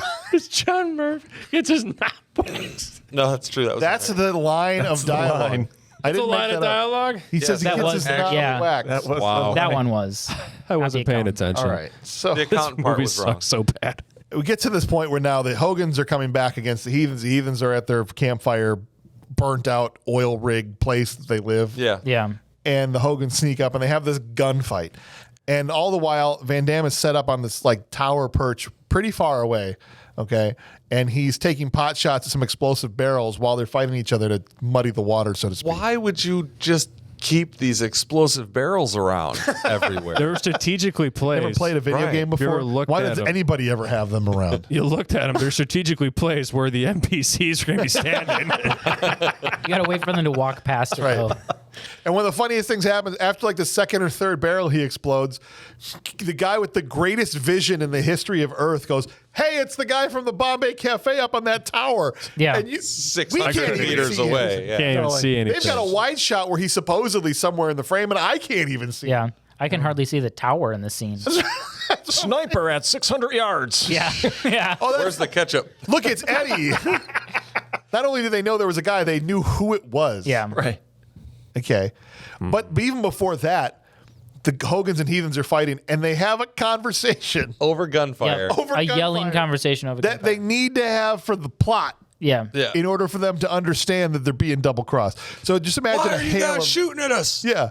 Imagine a hail of gunfire nonstop, and then all of a sudden one of them's like, Why are you guys shooting at us? What? Act like you don't know. Your guy killed 3 of my men. My guy didn't kill 3 of my what guy? The new guy you hired. I didn't hire no new guy. "Hold Ridiculous. on, stop shooting, stop shooting." Hold on. And like the idea that they would have a conversation amidst a hail of gunfire And trust each other. and figure out they're being double crossed Well, And the, then the one, spot Eddie. and then Yeah. spot Eddie. the one brother turns around and he's like, "Wait a minute, Petey, you must not have killed that guy because that's the only person else around here that could do this." I told you to kill him. I did. The whole thing is it's just the most ham-fisted. You can see the gears of the script turning. We need them to figure this out now and band together. So they just have them do it. Yeah. They They just should've- do it. They should have found Van Damme's notes on the ground or something like that and just picked it up and read it The on a script. piece of They should have paper. just found the script on Looky, hold on a looky, second. looky. This son of a... Hold I'm on. gonna... Scene 45. And then they go It and... was Eddie. What's in Van Damme's What's the book? Van Damme's little book? Looky in Van Damme's book. Now, I should say this also. While Van Damme's up in the sniper perch, Danny Trejo comes up and spoons him. Yo, he was up on him. True story. Like he's He like was like right on this. his earlobe. Oh, here we go. All right. Why does This Bob is always... legitimate. Why does Bob always get it? All right, Van Damme with it. There's some deep grinding happening. Do you like barbecue? I mean, he was on him. He stayed there for the entire shootout. I mean, it was where he's enough like, that the brim of Van Damme's hat is being pushed yeah, up. and he's like, "Oh, look at those guys. Oh, put over here. Oh, do you feel that telling in your you. back?" Every single scene, there's sexual tension between these two. Yeah. And what happens is after Eddie gets found out by the guy with supervision, Johnny Sixtoes knocks Eddie out, right? Trejo Yeah. knocks out Van Damme, takes his hat so they'll think it was him, Yep. and zip lines down while firing his automatic weapon, only to get captured immediately. Immediately. like right away.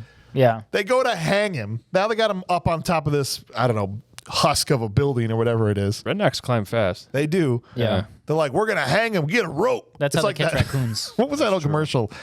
Oh, the pace. El Paso. Picante sauce. Get a rope. That's exactly what happened. New York City.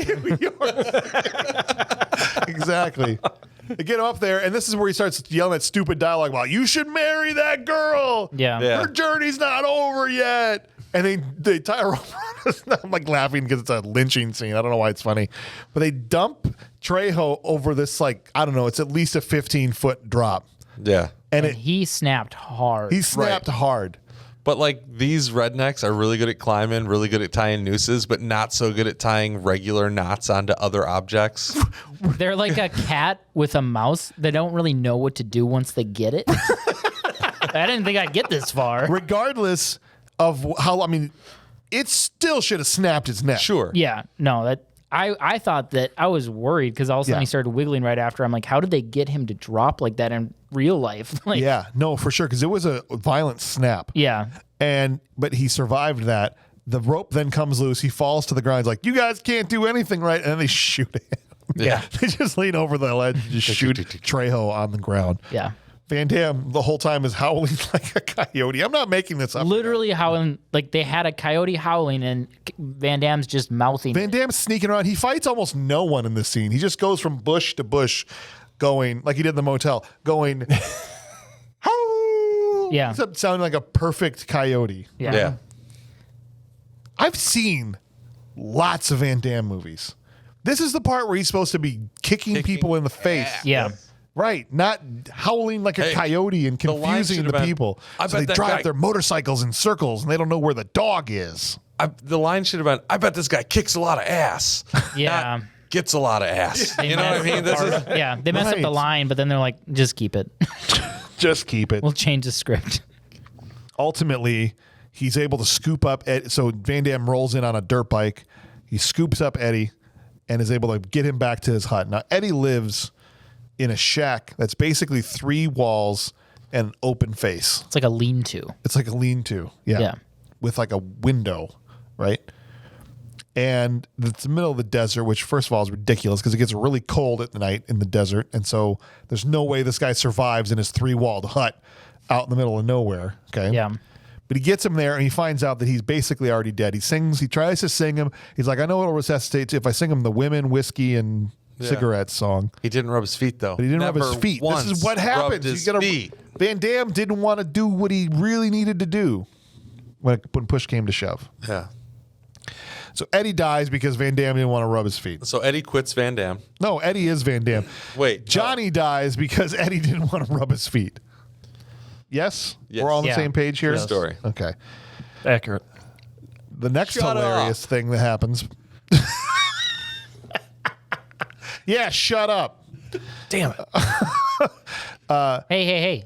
We'll have no language from that table, sir, mister. Bob, little what'd you man. think of the scene right after this where the Hogans, led by Jesse, and Matt, actually led by Matt at this point, go from wherever they are in the middle of the desert where the heathens and Hogans are. They decide to be ready to drive all the way into town, park in front of the diner just so he can yell out their evil plan in front of Rhonda so she could hear it and go warn Van Damme. What did I think of it? Yeah. Oh crap! Did you realize, though, realized Fantastic what? Expo. that they did that? The fact that they were wherever they were, they already had a secret hideout, their evil base, wherever it Yeah. was. Their lair. Their lair. They drove all the way into town. They didn't come into the diner. They just got out of their cars And on the shouted. sidewalk. All right, here's $10,000 to whoever get him. We're gonna go get this guy right now. And Rhonda's like, "Oh, I better go warn him." Yeah. Well, she They- has to go warm because she has to take a shower at a hut. With Where, no where shower. there's no shower. There could not have been running water there. There's no running water. He is the running water. Oh, Oh, that's what I said. Yeah, Oh, golden shower. Is that what happened? I think so. Gross. that's gross. just gross. Don't knock it until you try, right? All right. The No. point is, Knock it. there's absolutely no reason for them to drive to the diner just to announce whole- their evil plan. There's no reason for this movie, but here we are talking about it.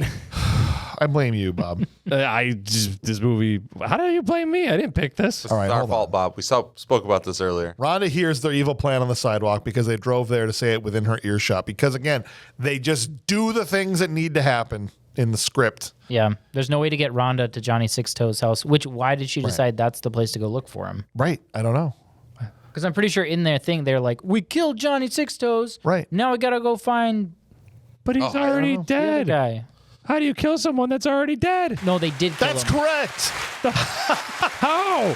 How? The whole time there's no Mexican Indian on the planet that's that I don't know. fast. I don't They're know. fast. Oh, so you're Not saying that he's not fast. there the entire movie? Yeah, that's what I'm saying. Oh, They had to, They but they edited hung two different somebody. movies together. They hung somebody, dude. that would make a lot more sense. They edited two different movies together. because later they do establish that you can have shared hallucinations. Oh, so they hallucinated. They tied this rope around the They- neck of a floating nothingness. No, the guy was there. Johnny He Six had Toes to was have been actually there. there. But the hallucination and everything like that, they explained off by when you save somebody's life. Apparently, Eddie saved Johnny Six Toes' life somewhere along the way. Your lives are then connected forever. Okay. And that's why he needed the permission from him to kill himself. You got all that from this? There was a scene about it when you guys were talking about something. We're talking about this other stupid Well, I stuff. want to talk about the scene I'm where he strongly goes out. convinced they put two different movies together and they Probably. edited them. But when he walks back into town. no, it's before that. Yeah. After she gets her pee shower. She goes to the hut to warn him. She somehow knows he's there, Yeah. right? Has this weird thing where she walks in and she's like, "Johnny, are you okay?" Even though he's clearly not there. Yeah. And it's Not Johnny, it's Eddie. But anyway, she takes a non-existent shower. Right. Yeah. And then Van Damme's like, you know what? We I need to go cook some stew. got to get some soup up in here. I need to have a nice kiss with you. Then I'm gonna go cook some stew. Yeah, the not a real sense of urgency here. Yeah. But I did, after watching First, it the let's get second a time, bite to eat. Absolutely.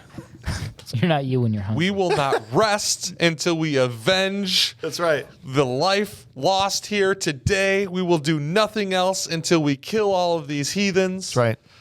Let's get something to eat. Let's get something to eat. Now watch this drive. Now watch this drive.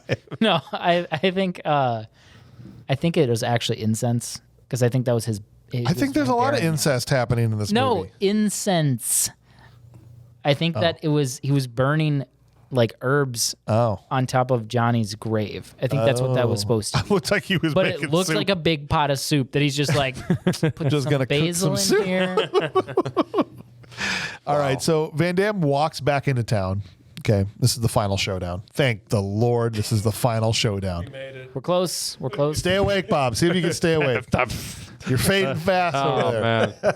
Your input is some vital. water. Oh, Your input is God. vital to people understanding desert heat and the nuances contained within it. I'd rather go down on a grandma and watch this movie again. Couple more years, you'll get. It's your almost going to be like Bob's not in the episode at all. When all said and done, Just they're going to wonder if he was even there. crickets every time. Like, you said Bob was in the episode? Was he Keep in the mentioning episode? him. He was there. He was there. Just Just edited bleep him out. Every time you say Bob, we'll bleep it. Man, James What is do on you a think? tear this episode. So Vern, as Eddie's walking back in, we see Vern doing the dumbest take This is so in a awkward. movie filled with dumb takes. Right? He's just, I don't know, crouching and looking through every window, trying to hide behind. The windows are 14 feet wide, Vern. Huge. He saw you when he walked Yeah. into town, and you're all like, oh, let me just peek over the corner and Yeah. look over here. Vern's the guy that's the cook at the diner that's also kind of in cahoots with the heathens and Yeah. Hogan. Yeah.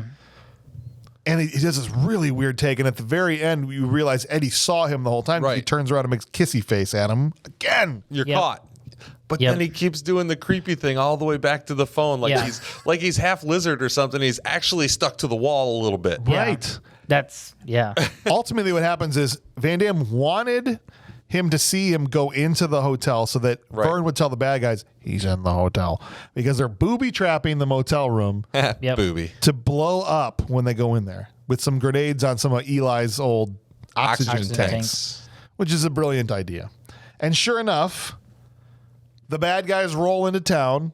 For some reason, the Indian guy is now part of the old people crew. He's just there with Eli and Mr. Miyagi. Yeah. Just showed Right. up. Just showed up because like, Beamed well, we need in. a third old guy in this group. Oh no, he gets to do a sweet gutting scene. Yeah, and he stabs one of the bad guys with his giant sword. Yeah. But like the three old guys, Eli, Mr. Miyagi, and the guy from the Bombay Cafe, they're almost like a side story. They don't even really impact too much the final battle. It's just like almost like supposed to be comic relief, I think, maybe. I'm not sure. I'm not sure either. Yeah. But really it's them trying to hunt down Van Damme. And so Van Damme hides the grenades in the hotel, and sure enough, they shoot the crap out of the hotel room. He sends a few goons in to look, and ba-boom, the whole thing blows up, takes out a lot of dudes. Yeah. And then they inexplicably split up. The bad guys that are left are like, you check the gas station. You go somewhere else that's not here and go see if he's over there. Let's Right? split up, gang. That's split up. And at the same time, it randomly turns to daytime. Yes. Yeah. Real quick. Y'all notice that? That was pretty cool. It was night. Yeah. They turned it on. Then it was like the Truman Show. Cue Yeah. the sun. Cue the Yeah. song. No, it was. He walks into the building, shoots two guys, walks out, and it's daytime. He kills Jesse in Eli's Emporium, the middle Hogan that no one cared about, not even his father. Yeah. Has Petey there dead to rights and lets him go because he remembered that Petey didn't Oh, yeah. kill him Yep. Right. earlier. Petey jumps on a bike and Lily drives straight out of the movie and presumably back to the actor's home wherever he lives. You And- see him bust through like the back wall And then of the studio. Matt was it? yeah. Matt Hogan's the last one left. Matt Hogan comes out and says, "You think you saved his life? I'm gonna kill him next time I see him." That's right. And he That's just right. starts beating the crap out of right. Van Van Damme Damme. we throws talk the about first this? hit, right? Van Damme gets up. I literally watched this Makes me and so I mad. screwed up. I screwed up because I watched it with you guys. I saw Van Damme get up and hit him, and then I saw the big old punch and hit, and the guy hit the ground. I was like, oh, Van Damme kicked it. No, it was Van Damme hit the ground. I didn't even realize Because they're both wearing the same douchey cowboy that hat. Matt was kicking Van Damme's ass. Yeah. Because This that is- shouldn't be happening. No, this is the thing My that makes head me was so broken. angry. The fact that this guy, Matt Hogan, who in every scene, I know we've had to gloss over a couple of his last few scenes because we're kind of running short on time, but we didn't miss anything because every one of his scenes after the halfway point is him walking into the diner and yelling at Rhonda, and then he walks in here and he yells at these people, and he's just the worst character, one of the worst characters we've had in 80-something episodes of this show. He's not a good villain. He sucks. And the fact that he had the upper hand for half the fight against Van Damme is a dang travesty that never should have happened. Well, This guy should never be able to land a single punch on Jean Claude Van Damme. This guy in the hat, this. If I was Van Damme, I would have walked off the set and said, "This isn't happening." James is having a stroke. No, well, the problem okay? too is that this sets up the whole You wanna movie. agree with me? I agree with you. I agree. Yeah, We the all whole agree with you. I movie. thought the same thing. I'm like, why is this guy getting the upper hand? Yeah. Why is this Kevin Sorbo lookalike beating up Van Damme? He's the worst villain. This movie literally sets it up so that Van Damme can't get the upper hand in any situation unless he surprises someone. That's the Right. only way he ever wins a fight in this movie. Right. He's Well, like it makes Van Damme suck, which should He not gets exist. his life saved by Miyagi here. Right, he calls a jet with a doesn't bell. Miyagi Yeah. starts ringing the bell and calls in the jet. No, the jet He flies literally over. called in an airstrike on Matt Hogan. He's like, you know what? We only think can defeat Matt Hogan apparently because he's the greatest fighter that ever lived. He's shaking the jet It's a food dish. fighter Like, jet. "Here, boy." The jet food dish. Apparently, there's a base nearby, and they do maneuvers all the time. And so early in the movie, you see one fly low over the town, and everybody times, kind of gets startled. I'm gonna shake up the air here. Yip, yip, yip, yip. Come here, And boy. apparently, Miyagi's job is to check his watch, and when it's time for the plane to come, he rings the bell. Yep. So people know. But if that's something he always does, then Matt Hogan would know what's about to happen. Right. Because he lives there. Would you quit doing that? He lives there. Yeah. If anyone didn't know about the bell and the jet, it should have been Van Damme. Right. Nothing makes sense in this No. movie. I don't think he rang the bell every day because the jet was coming. I think he knew the jet was coming every day, so he went and rang the Well, bell. there's only been 2 days portrayed in this movie, and he did it in the first day. Oh, and I then he don't did it remember him second- ringing Oh, the he bell did it the earlier. first He day. rang the bell when the jet was coming. Yeah. While you were talking about the knife boobs or whatever, That was Bob. that's what. You were just imagining Bob's thoughts. All right. So he takes his. So then at this point, Van Damme starts doing what he should have been doing the whole time, kicking him in the face. He does the punch you 16 times in a row thing that Van Damme does. Yeah. Yeah. And then It's just one shot. he takes his Uzi and just empties the whole clip and kills a family of 3. I was waiting for them to pan over and just a bunch of dead bodies. and it was Petey. So Yeah. it's like Petey down. Whoops. he came, back to let to, him he came go. back to get his hat. You know, Took and it out was a- just like Took out a Shot 747. Petey out at his house. One of the jets crashes. wherever his house is, he got killed because You shot he my doesn't truck. even shoot it in the air. No, he he shoots it straight over. across from himself. Oh, I thought he shot like, it in the air. Like, No, go back and watch. He just goes I don't want to go back and watch it. like straight out to the side. I'm like, bro, what are you doing? Yeah. There could have been people there. He doesn't even look. He's doesn't he's look. just like looking away from it, like. And then he drops the gun because the clip is empty. He goes and embraces Rhonda, and he's this idiot Van Damme. And I'm a biggest fan. He deserved to get killed in this moment Yeah. Yeah. because guess what? Guess what, Bob? if you had you a- say it. Hogan was still alive. Not only was Hogan What still alive, what did he have?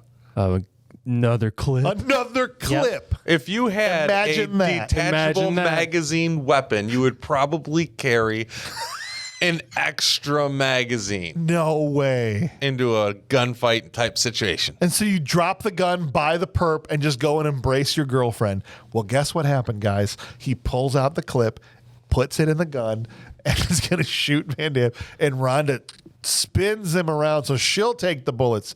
guess what? You're both getting killed. It doesn't matter if this thing goes off. Yeah. But he gets shot by Mr. Miyagi.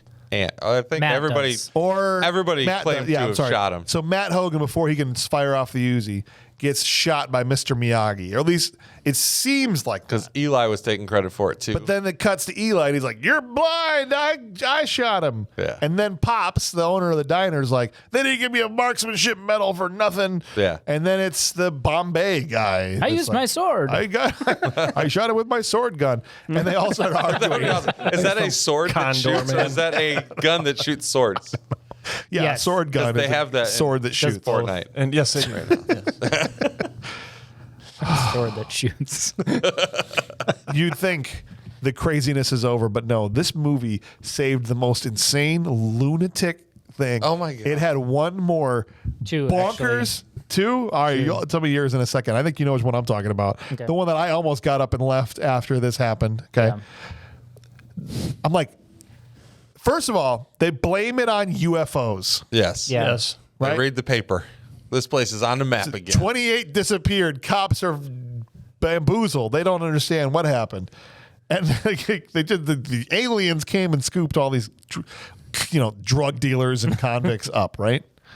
And so the town is prosperous again because all these tourists are pouring into town, and suddenly the grass is green everywhere. Lightning McQueen rolled into town. Yeah, he paved the road. And everybody's going through meth withdrawals because you can't get it anymore. Got meth? Nope. Unfortunately. And then Birdie gets off the bus. And he's like, "My Birdie, she came back to me." I'm like, we all thought he 3 was years. crazy. It's Yeah. been 3 years. Right. And the bus was running, so where was she at this whole time? Right. But Birdie's back. What was your crazy thing? Well, I that's was going not to get done, to it. but No, yeah. it's not done, so but yes. before this, after they're arguing about who shot who, Yeah. they turn around and they look, and it's got the motel owner, his wife, who's sitting in a wheelchair, inexplicitly. The last scene we see her in, she throws a snake in a guy's face. Yeah. That's it. Oh, she killed the guy with a killed the snake. guy I with- She kills the forgot guy about with a that. snake. That's right. Brick killed a guy. But so she's sitting in a wheelchair, and who's next to her? Some male nurse, Do you remember that? just No, I did standing not there. remember He's just that. like, "Hey guys, you I did don't not remember remember me that. because I wasn't in any other scenes." The Great. character's not in the movie at all. He doesn't exist. She just- He had like- himself a male He order just nurse. happened to be there. Wait. That was like the It her wasn't the actual snake, nurse. Clint. The snake wasn't Jesus. This guy was. This guy was the snake. He He's- transformed. He's in the back room while she's like, They Praise introduced Jesus. a new character in a cutaway shot for 2 seconds, so they never showed you who he was, But this is- why he was there. yeah. I think it was her actual wow. nurse. I think this is where. And it was like the closing credits. Where day. was he? Like- Because Right. that was the day that Closing no, credits not in the movie. Yeah. In real life, that was her actual nurse. It was just there to pick her up and take her back. No, I think this is the director's go cut back would to the home. show what happened. I think there was a whole storyline there that just never got seen. You're right. But yeah, So then the following day, Birdie has just gotten off the bus. Yeah. Just gotten off the bus. same day. Say it again. Same day. It's the same day. They're sitting around drinking lemonade, talking about, "Oh, isn't this great that we figured this out? We did all this stuff." She been in here for a minute. Birdie comes over. "I made some tea for you guys in a full ass kimono." Yep. Okay. She comes and sits down, and Pat Morita puts his arm around his lovely wife and says, "I have a special announcement for everybody. We're having a baby." What the fuck are you talking about? I'm gonna tell him.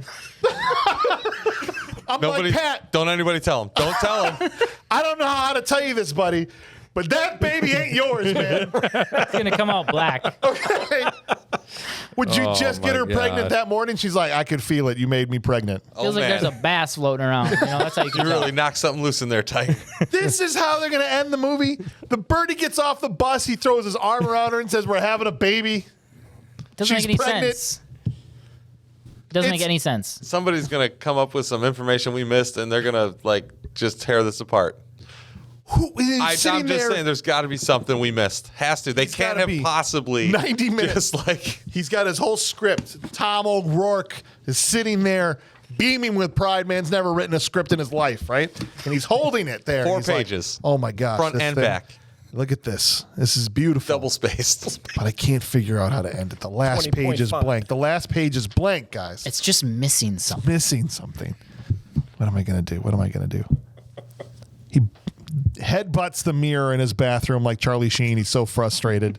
And when he wakes up from his drug-induced coma, he said, I got it. Birdie's pregnant.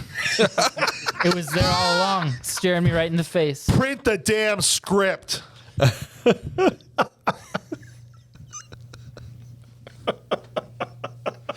I'm sorry. And That's the end of the stinking Finn. movie. Thanks, guys. This is the end. That's the end of the stinking movie.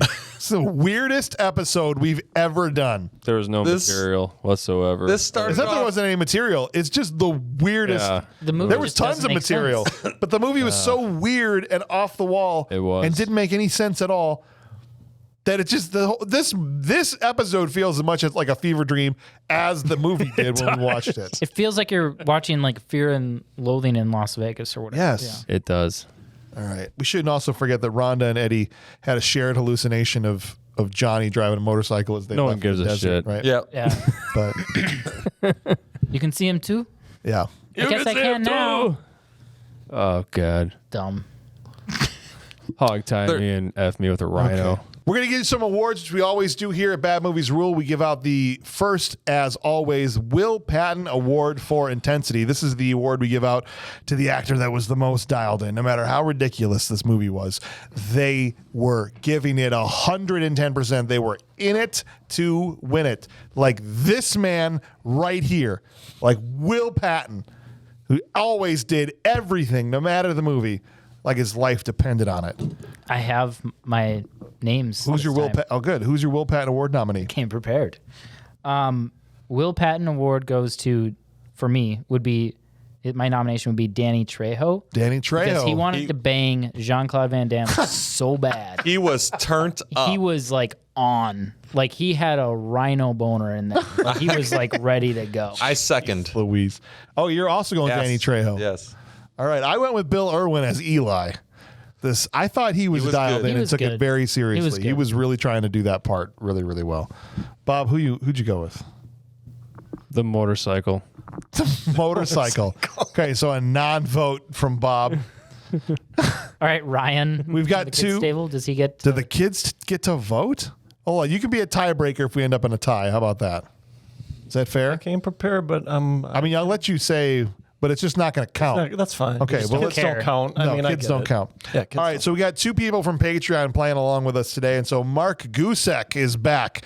And Mark said the Will Patton Award should go to Priscilla Pointer, who played Mrs. Howard, the motel owner. Sure. Oh, she was turned Yeah, up I can too. see that. Sure. So just because she was all about watching JCVD bang two blondes at once, this is his whole reason for giving her the She award. did it intensely. So much so that she actually put a straw in her bottle of hooch and just enjoyed the show. That's true. The eyes. She had the intense eyes while she was watching that. Craig Soto, also playing along with us today, went with Danny Trejo. All right. Nice. So that's going Shut to up, seal Ryan. the win, even if Ryan went with somebody else. Danny Trejo, he says, I felt like he fit the role perfectly. He wasn't over the top or super cheesy. He really did seem like a man at peace and willing to help his friend. But just for posterity, who did you have as your Will Patton I Award? went with Paul Kozlow, who was the Heathens leader. Oh, see, this is why you're. That's why I'm over here. I know. Can see why. The guy that just screamed all of his lines. Intensely. Yeah, intensely. Yeah. Okay, that's fair. The next award we give out is the Michael Dudikoff Trash Can Full of Dirt Award, which is the award we give to the worst actor in the movie, the one whose acting range was that of a trash can filled with dirt. And so, Vern. It was Vern. okay, I was like, where the hell did that come from? really loud. I thought that was just like the mic was broken. Vern is Clint's vote over there. All right, who you got for me, Ryan? Paul Koslow. Who did he play? He was the leader of the. Heathens. Oh, the guy that he gave the Will Patton Yeah. Award to. Alexander. I from Robot can Jocks. see why you would get to the, because you're at the kids table. You have a small brain. Well, that's so that's why I'm here. that's why you'd get Right, there. that's- But I didn't that have guy the right was. answer, I know. He was All right, bad. Here's my nominee, and I want to say this in as respectful a way as I can, but I also want to address for the first time ever my statements directly to the actor himself, just in case the off chance that you're out there listening right now. You suck. My Will Patton Award Not Will Patton. My trash can full of dirt nomination goes to David Shark Freilich, He was my second. who played runner-up. Matt Hogan. Yeah. David, first of all, you literally have your name as Shark on IMDb. I thought before I logged in there to look at this that you couldn't suck any harder than you already do. And then you're going to like, my name's David Shark Freilich. Bro, you sucked in this movie. You're one of the worst people I've ever seen do anything on screen. You suck balls, dude. All right. Bob? I can't top that, so I'm just gonna say, how many people can I fit in the trash can? You got to pick one. I'm gonna With or without blender? You got to be honest with me here because I'm getting the sense, and I just want to know from my, and I'll cut this out if you don't want this to be in here. But I have sure. no, hold on. I have a sense of something, and I want you to tell me if I'm right about this or not. Okay, go ahead. You didn't watch this movie before we did the episode. No, I watched it. You did? I did. Oh, I was getting the sense from you that you didn't watch it. No, Or you just relied on the many times you'd already seen it. No, I watched it. I watched it last night. Okay, you did. Yeah. Okay, It was just god awful. all right. Yeah. I pulled a Clint. I looked at my phone a lot. That's what it seems like. I was just like, this movie's so terrible. I can't watch this. All right, you have to watch it if we're doing it on the show. I look up and I go, that's the same crap. I look back down. You guys kill me. You and your phones. I'm freaking there with a notepad, like detailing every this scene. is, You watched 30 minutes of the movie. No, I watched the whole thing. I just, Well, it was on the whole time. it was on the whole time. I just, oh God. All right, Bob, updated who's his your resume. trash can full of dirt? Let's go into the brain and pick out a trash can full of dirt. Do, do, do. No, you don't do that. I do that. You think. You want me to think?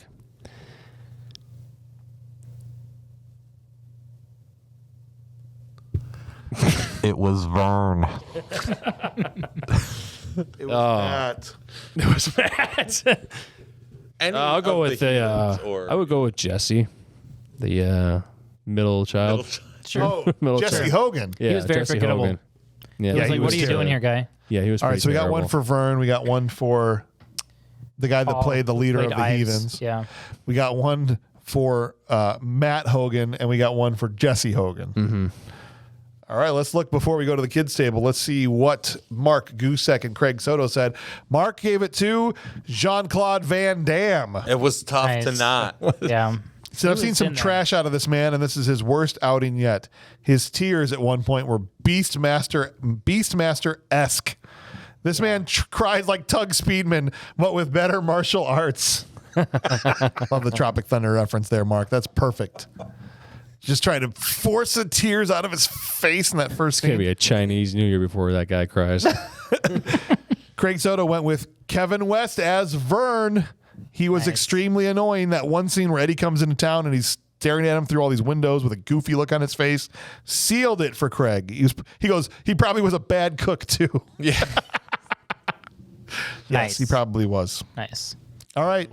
Well, looks like Vern's going to win unless you going to double up with somebody else. No, I was if I had to break the tie, I was gonna go with Matt Hogan, but Oh, brother. I went with That was the right answer. Henry Howard. Who did he play? He was the husband of the Oh, that's right. yeah. Pervy Pervy lady. Howard. He was terrible. pervy We didn't grandma. even know he existed. Right. Right, exactly. Forgot he had a name. All right. Well, that means Kevin West as Vern is going to Pete. win the Trash Can Full of Dirt Award. So It was Vern. congratulations to Kevin West. All right, guys. Time for our top 3 performances. Let's see if we can get through these quick. Right on. Who you got for me, Clint? All right, who do I got? All right, Jean Claude Van Damme, you were freaking terrible in this movie. You're still getting number 3 because you are who you are to me. Kick me in the face still. Come see us. We need you on here. We love your other stuff. I'm going to go with, what was it? It was Jamie Presley because she's just downright adorable 100%. There's nothing I can say about it. Other than that, she didn't even have to act at all. Just stand there, She look really pretty. didn't in this. You done it. She did it Life right, was yeah. good. Eli, number 1. Eli, I number loved 1. this guy. All right. Nice. I absolutely loved this guy. Love he it, was dude. awesome. Who you got, Ryan? So I had Jonathan Avildsen, The director? who was Petey Hogan. Was that Avildsen's kid? It must have been. Did you know that? Who? Pete? PD. Bob is not Wasn't here even right here. He wasn't looking at IMDb while he was not watching the movie. We're just not even here. I'm here. I'm here. PD was. Petey was John apparently- Avildsen's kid. No, I didn't know that. I had no idea either. I just found out literally just now. Got But meth. I thought that he actually he did his part, and like I don't know, I enjoyed his part. Okay. Vincent Chevali Okay. would be my number 2. Okay.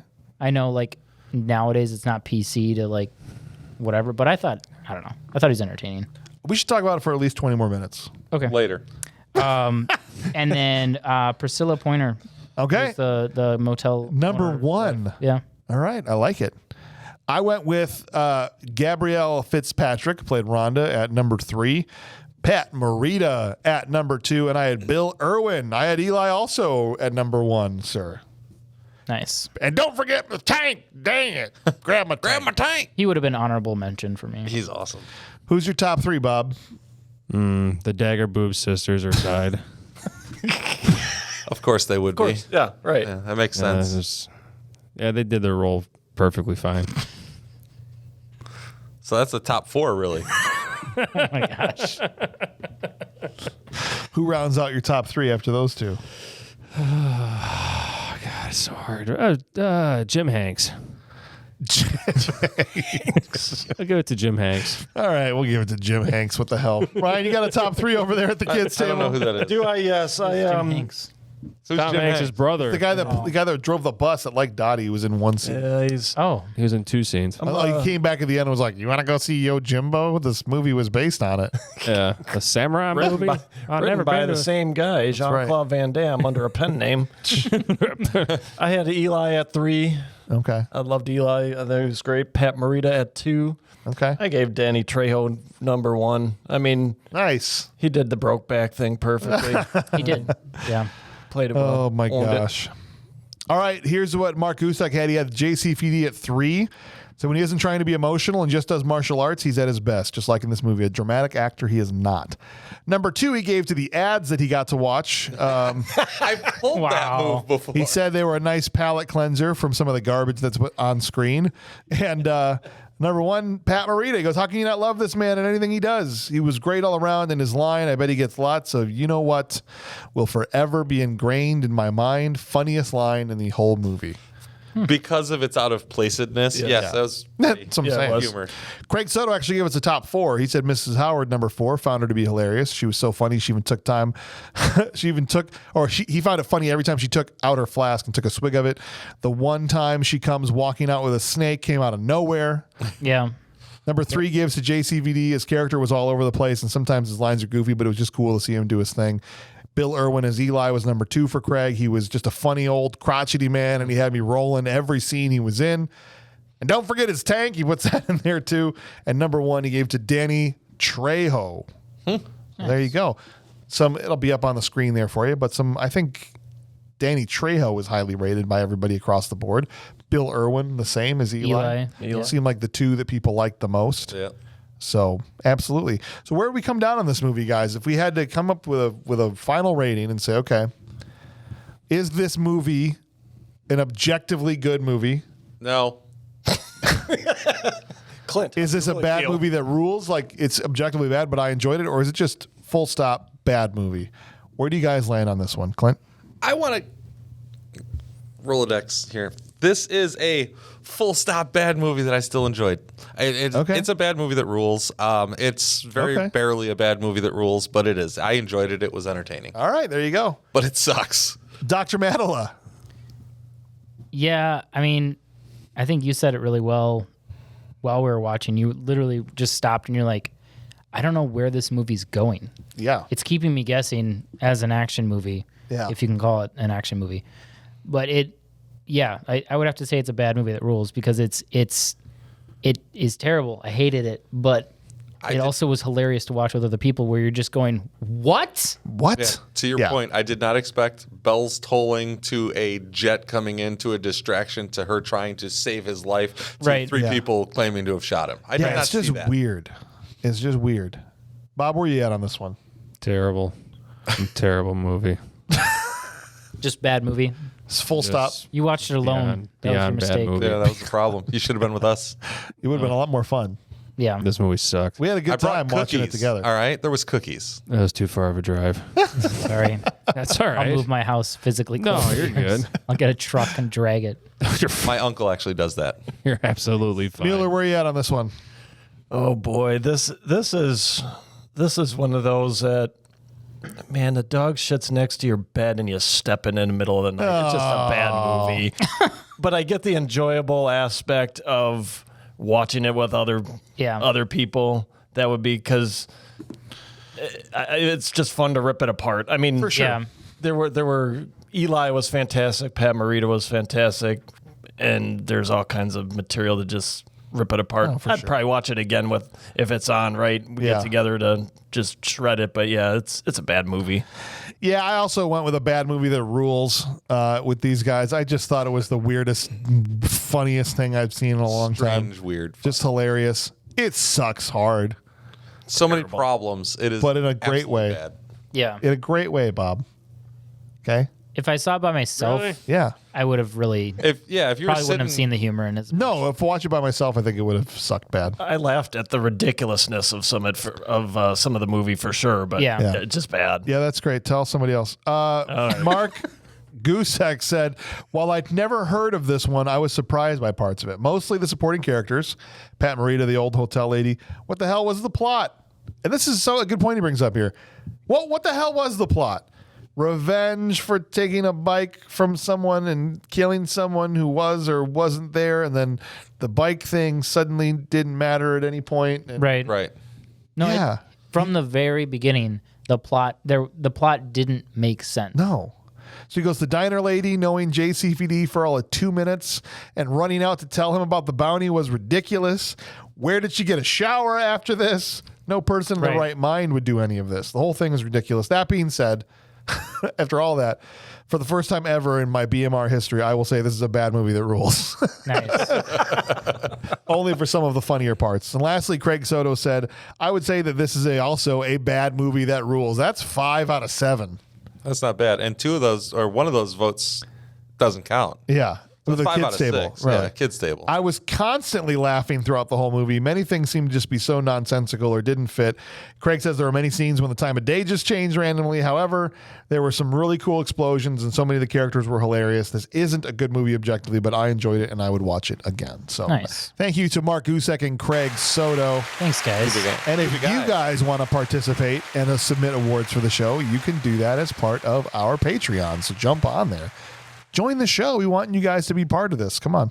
What are you waiting for? Do it. Next week, here's what we're waiting for. We're waiting one more week for the next episode. Johnny 5 is alive. We're talking about Short Circuit 2. The Deuce. The Deuce, because the first one is too good to talk about on the movie. It didn't pass by any parameter that we have. It was too highly rated across the board. But Short Circuit 2 was not. Did you guys ever see Short Circuit 2, the second Yes, one? Los Lobos kick your Yeah. face. Los Lobos kick your face. See? That's the only thing I remembered Los was Lobos the kick theme your song. balls into Outer space. And the toys, the robot making toys. Yeah. I remember that one. That's good. That- They tried to steal the robot. Did you ever watch Short Circuit 2? No, sir. The first one? No. You missed. I think you were just too young. That was the 80s thing. Yeah. But yeah, we're going to dig into Short Circuit 2. As I said, we're going to have Fisher Stevens in the movie there playing Ben Javari, and we'll talk about all that, and it's going to be a good time. So join us next week for Short Circuit 2. In the meantime, it has been a long, strange journey through the desert, you guys, on this one. I feel like I'm also just coming down off of a peyote high of some kind. And I don't even know what the end result of this episode is. At the time that I'm recording this, I won't even know what it's going to be until I get my hands back on it in post. I hope it turned out okay and you don't feel like you've wasted your time today, because we had a great time making this episode and a great time watching it. Well, everybody but Bob didn't have a good time watching it, but I hope you had a good time making this episode. We will see you guys next week. Thank you guys for listening. On behalf of Bob Hauser, Clint Bush, Dr. Ryan Madela, and the Mayor, Ryan Mueller, I'm James Hauser. Thank you for listening.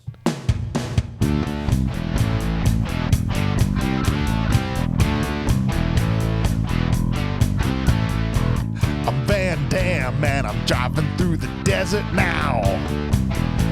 This movie really sucks. I got a bike, but I'm not gonna give it up. It's an Inferno. Gotta shoot me. Oh, wait, I'm still alive, yeah.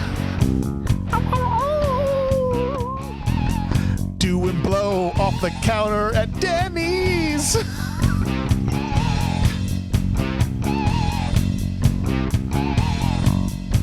Let me grab the saran wrap.